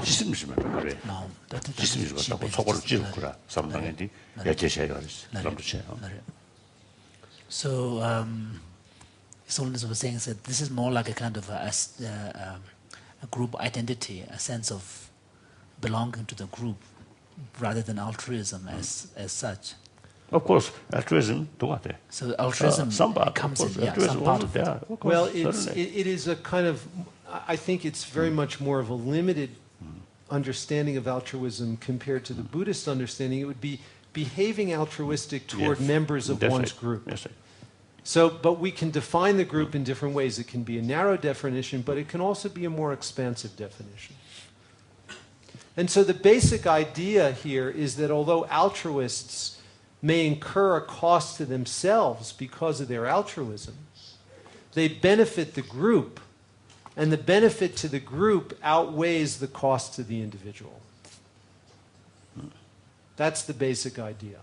And the next slide has an actual mathematical model, and I'm probably going to skip that in the interests of time, but this is just one of many models of this sort that actually show how you can get an increased number of altruists in the total population if altruists and non-altruists segregate into different groups. But there is another solution to this problem which has been talked about less in the scientific literature, but I'd like to advance, and it's actually a solution that Your Holiness, I think, has very much anticipated, particularly in your comments that you made during Ben's discussion. And that's the following, that altruism and compassion engage brain circuits of wholesome emotions, and that these can have beneficial effects on our health, which promote survival. And there are now beginning to be scientific data which support this general hypothesis. And I wanted to just show you one example from our own work, where if you divide people on the basis of measures of brain function that are associated with positive emotions versus more destructive negative emotions, there are big differences in the kind of indices that Ben was talking about, big differences in immune function. And this was a study that a graduate student of mine, Melissa Rosenkrantz, did a few years ago. And I'll just show you one slide from this. And so the blue bar are a group of people who are defined on the basis of brain activity that is associated with positive emotions. And what we're measuring here is the immune response to a flu vaccine. So we actually give people a flu vaccine of the kind that you would get in a doctor, and we measure the antibody titers that are mounted in response to the vaccine. And that gives us a measure of how effective the vaccine actually is working. And what we can see here is that among the people who have the profile of brain activity that is more associated with positive emotion, there's more than a threefold difference in their response to the influenza vaccine compared to this group. And so it suggests that there are very large differences in certain aspects of immune function in individuals who may be cultivating more wholesome emotions. And this may confer an advantage.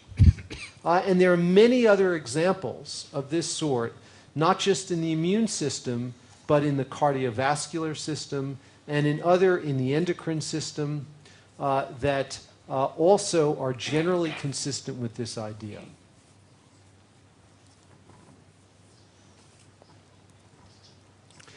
Now, 그래서 낮에 그렇게 교사래. 나래 나도 소해 말했던 디 몽고 값이 제는 다들이야 디날 내게 제대로 봐. 다들이야 돈을 주고 Antibodies no. Now, Yes. I mean, there was a study which really struck me about 10,000 people who had got heart surgery and seeing the rate of survival after 1 year and associated with anger, the trait of anger. And there was a huge difference of much less survival among those who display a strong traits of anger rather than those who didn't display that trait. Paul? I don't doubt your finding, and I like your finding, but I wonder if this has been the case over the course of thousands and thousands of years, then why aren't we a population in which altruists predominate? 나래 단디 지단하고도 스테네 간다 대베도 중요도나 너무 부시부지 뜻인데나 그때는 문에나 다주 아주 미치도 나려야 신변진의 방법에부터 가이나스. Did I environment is 말해? Maybe result of the environment Or condition. conditioning. Yeah. I think those. I think even United States or those industrialized nations, I think the people's attitude regarding sharing others' problems, right? Yeah. I think among the villagers Rural areas. or rural area, maybe I think sense of cooperation, sense of sort of community, I think stronger. See, I live in the Midwest. People are cooperate and are very Not San Francisco. I resent that.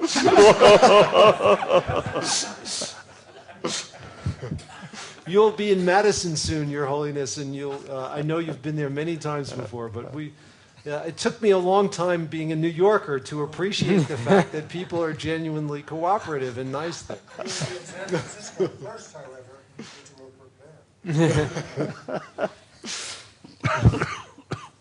Now, I want to just spend a few moments on a body of psychological research, and actually Mathieu suggested that I present this very briefly because this work has been influential in the psychological understanding of altruism. And this is work done by a social psychologist by the name of Daniel Batson.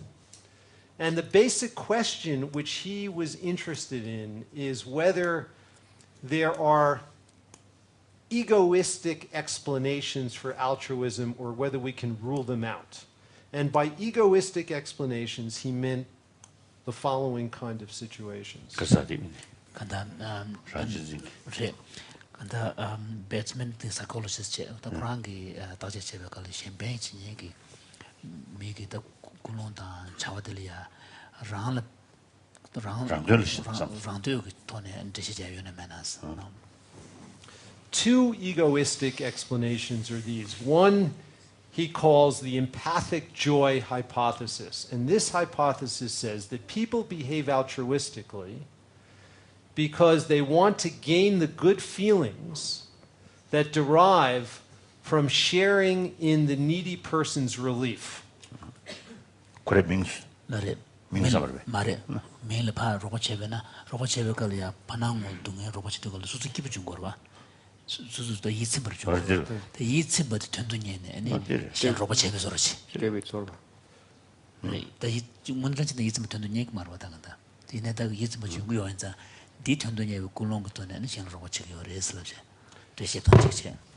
So they're not really behaving altruistically for true altruistic motives, but rather because they themselves want to experience empathic joy. A second egoistic explanation is called the distress relief hypothesis that says that people help to relieve the distress that arises from seeing another person in need. And so they want to relieve their own distress.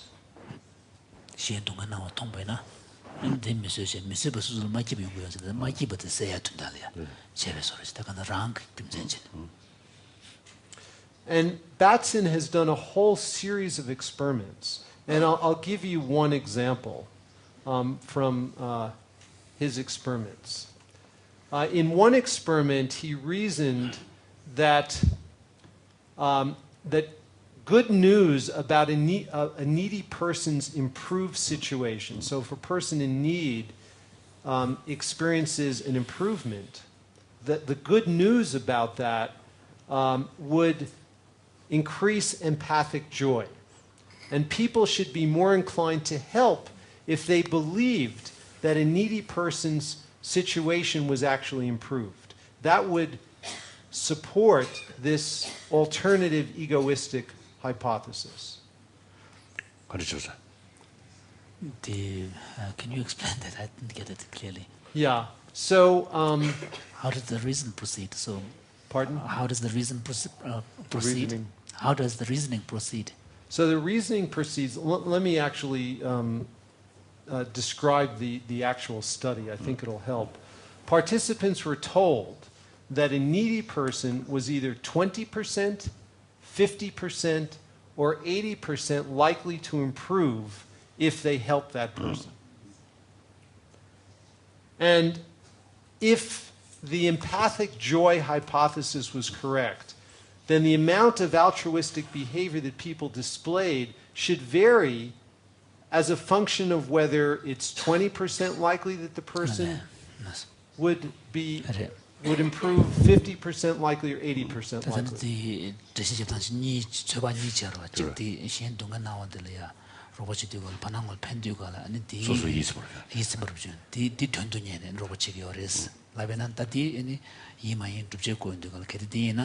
And the panangol robot get pen panangol pen to get a new tamba, getting up to tamba, get tambas. This is yours labina. The chisam give panangol robot in the pen to church among ione. These robots in the Shukcho young or your was. The results show it makes no difference. I see. No difference whatsoever. And so he was able to rule out this egoistic hypothesis. And he's done many other studies where he shows that egoistic accounts cannot account for the empirical evidence. And he concludes from this that genuine altruism exists. No. That's the bottom line. However, these experiments have been criticized by both psychologists and philosophers as ultimately being unsatisfying. Because if we allow the egoistic explanations to appeal to internal rewards, to subjective experiences of happiness that we might have, that a person acts altruistically because it increases their positive emotion and not because they're genuinely motivated to help others. And so this has been a criticism that has been leveled by both psychologists and philosophers at this work. And this is an area where I believe the Buddhist account has a lot to offer. So what was the criticism? I mean, what was the point of that? Maybe could you explain why it's different from empathic joy? Because it just sounds the same as empathic joy. The empathic joy is slightly different because there are an explicit differences in the likelihood that a needy person being helped would relieve that individual's suffering. So that's what the subjects in the experiment were told. So there wasn't direct reference to the internal subjective experience. Because it was tied to how, exactly, whether there was a benefit. Exactly.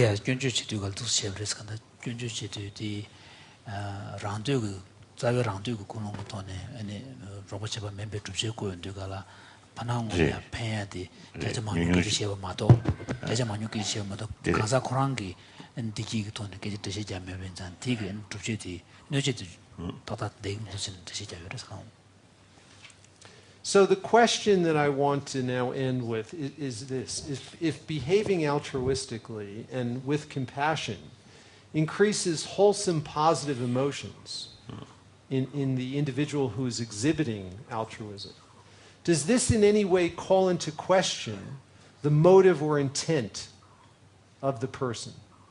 How can we best respond to the critics who argue that we only express these virtuous qualities for the selfish reason of making us feel good.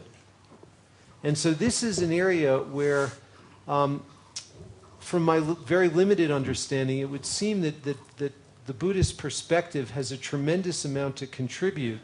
And so finally, it would be wonderful if Your Holiness can discuss the various types and stages of altruism and compassion from a Buddhist perspective, and how might sympathy and empathy and compassion relate to one another, and what is the relation between compassion and other virtuous qualities.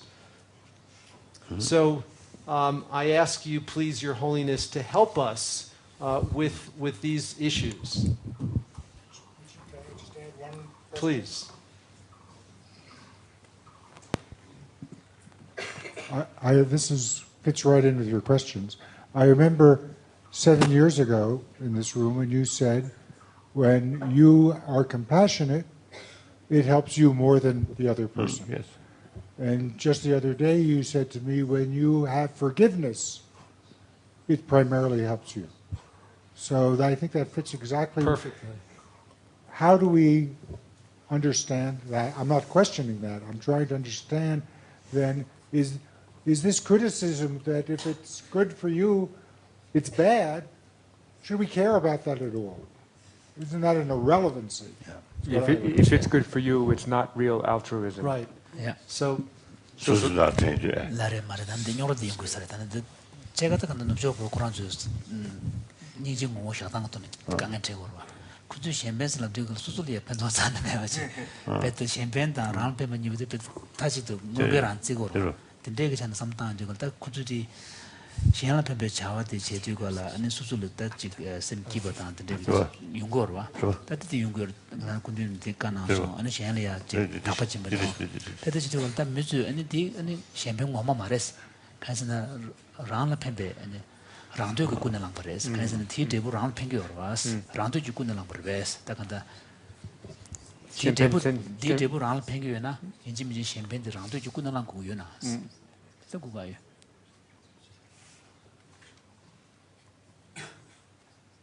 알 팽기 두 삼제니 제가 로고체부터 기마로. 자티 그래 무시하다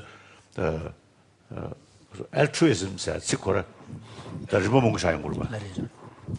I think altruism, there could be, I think, various levels. And as well as compassion.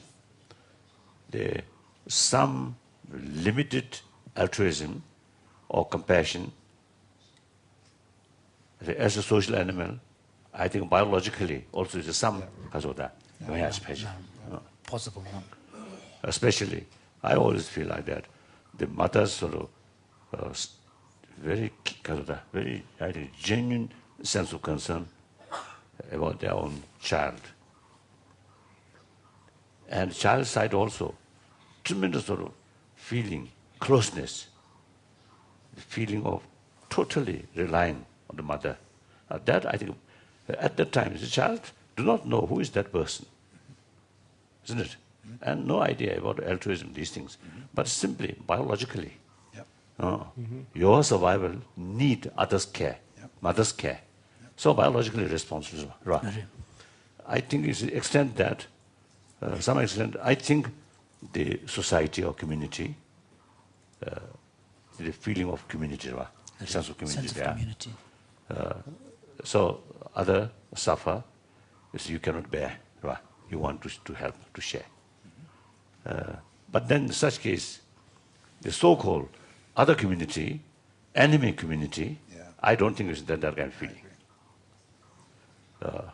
So that's, I think, primitive altruism or compassion. Mainly, I think, biological sort of response. But that is seed of compassion or altruism. Now training, reasoning, the beneficial value of compassion. Now here, I think if I practice compassion or altruism, I also get maximum benefit. Okay. Some benefit out of harming other, it's very bad. but benefit out of help other. It's excellent. Sure, no Marvelous. problem. Win-win. No problem. Win-win. That's right. Oh, that's right. So, digduwa. So what's the problem? No problem, I agree. That's absolutely right. Yeah. So I think at the level of training, of course, all these are yungurwa. The altruism give us benefit, not only other, but also me. And now, not only peace of mind, but also good health. So now these are the reason changes in digduwa. So when you employ Training. in your training for compassion, you can reason, and as part of that reason, you can also cultivate the awareness of the beneficial effects of cultivating compassion, and these may include one's own benefits as well. And from the Buddhist viewpoint, of course, important is compassion or sense of closeness, sense of concern.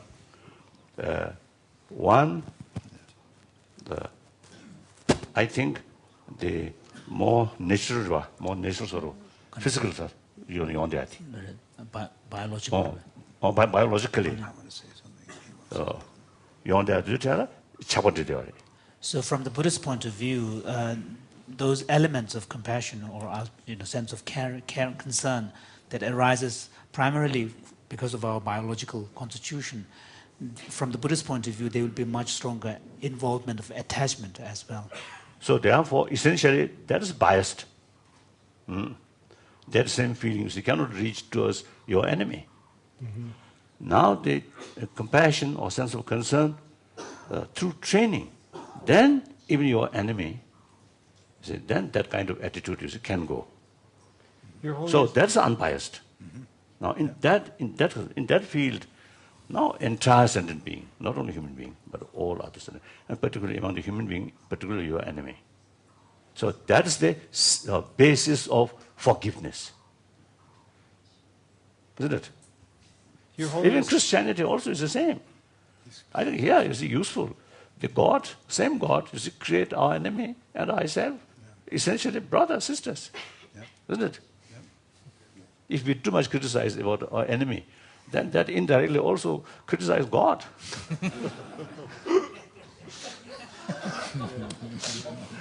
But where?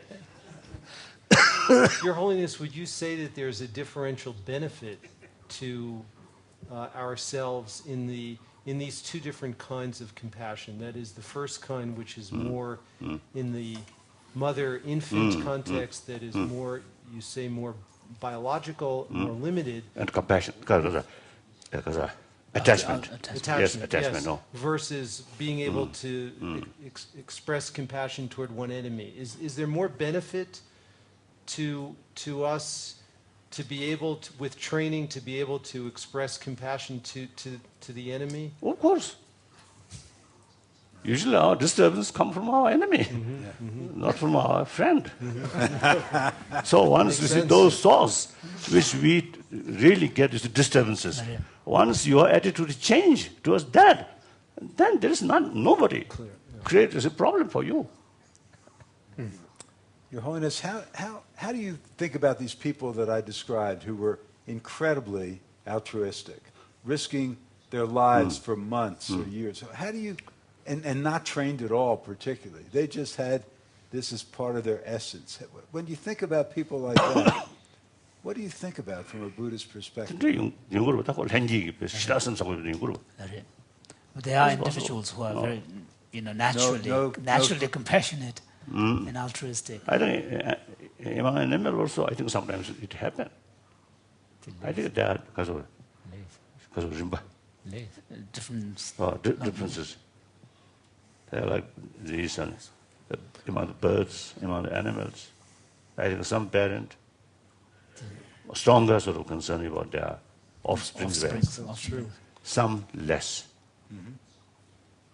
So now, again, now we cannot explain biologically, purely from biological. Now our sacred concept of karma. Maybe. Okay, it's karma, right. Because of the previous life, because of impact.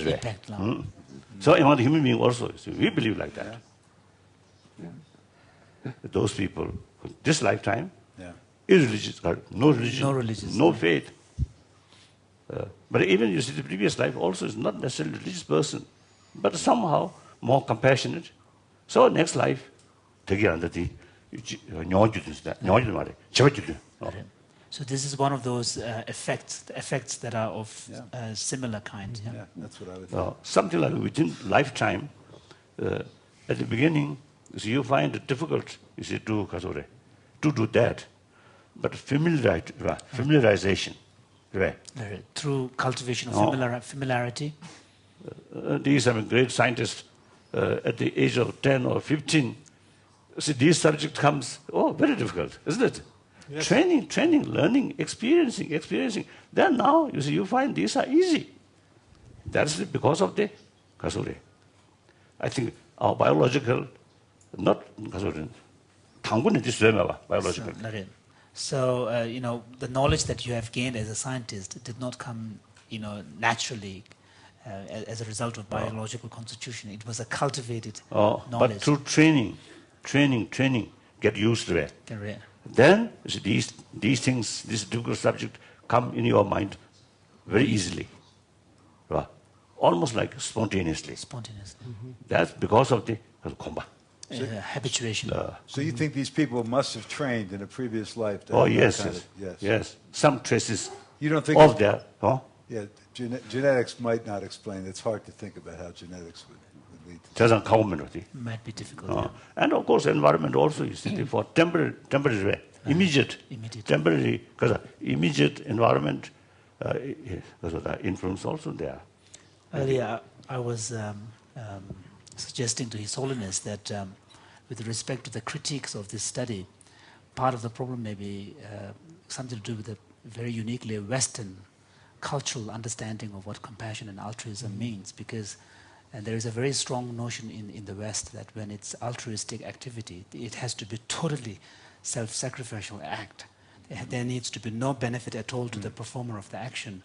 And there is this real dichotomy between self-interest and others' interest, and true altruism should not have any benefit at all to the person who is committing the act.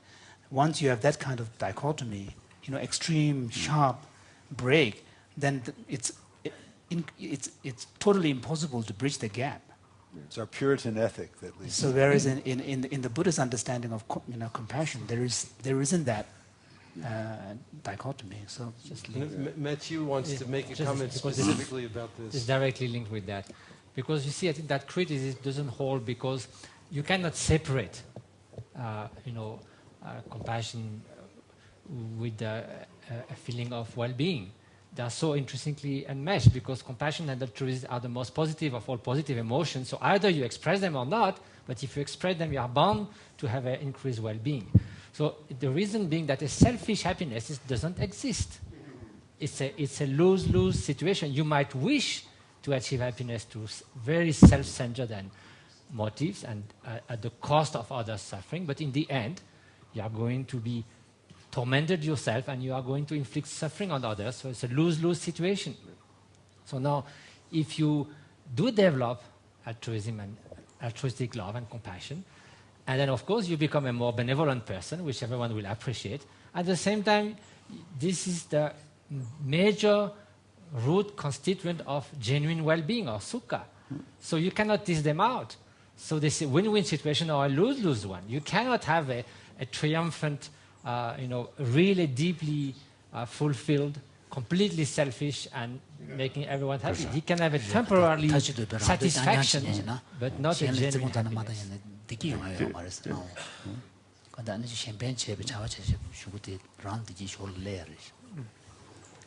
Yeah, I think it would be helpful also to introduce the notion of guilt and the notion of time, of having a future. And that may be the reason why true altruism probably occurs only in human societies, because animals have neither. Maybe dogs sometimes feel guilty, but usually animals don't, and they have no notion of their own lifespan. And we humans, we sense very well that if we omit help in a particular moment of time, and we may even have experienced this, that we feel bad for a long time. And there are situations, and I think this is partly the case with these helpers for the Jews, that these people feel that if I omit help now and sacrifice this Jewish family, I will never be lucky again throughout lifetime. And then they are ready to sacrifice themselves rather than going through this tormenting life, because human subjects can kill themselves. So there are privileges that we have that are necessary ingredients for altruism. 그래서 간다 교배소 교보다 투기 전에 교보면서 간다 지심진이 나리야 수수 미지 마음보상다 이제 제도에 된 미마도 말이지. And that may have a lot to do with the changes in the prefrontal cortex over the course of evolution. It's larger in humans than in other species, which allows us to anticipate the future in the ways that Wolf was describing. Paul, this is the last comment, because then we'll have to break for lunch. I'm going to raise these issues this afternoon and return to the study that Ben mentioned and talk about some of the research questions it raises. But I do think that we have to also consider here the fact that humans have a sense of self. And very often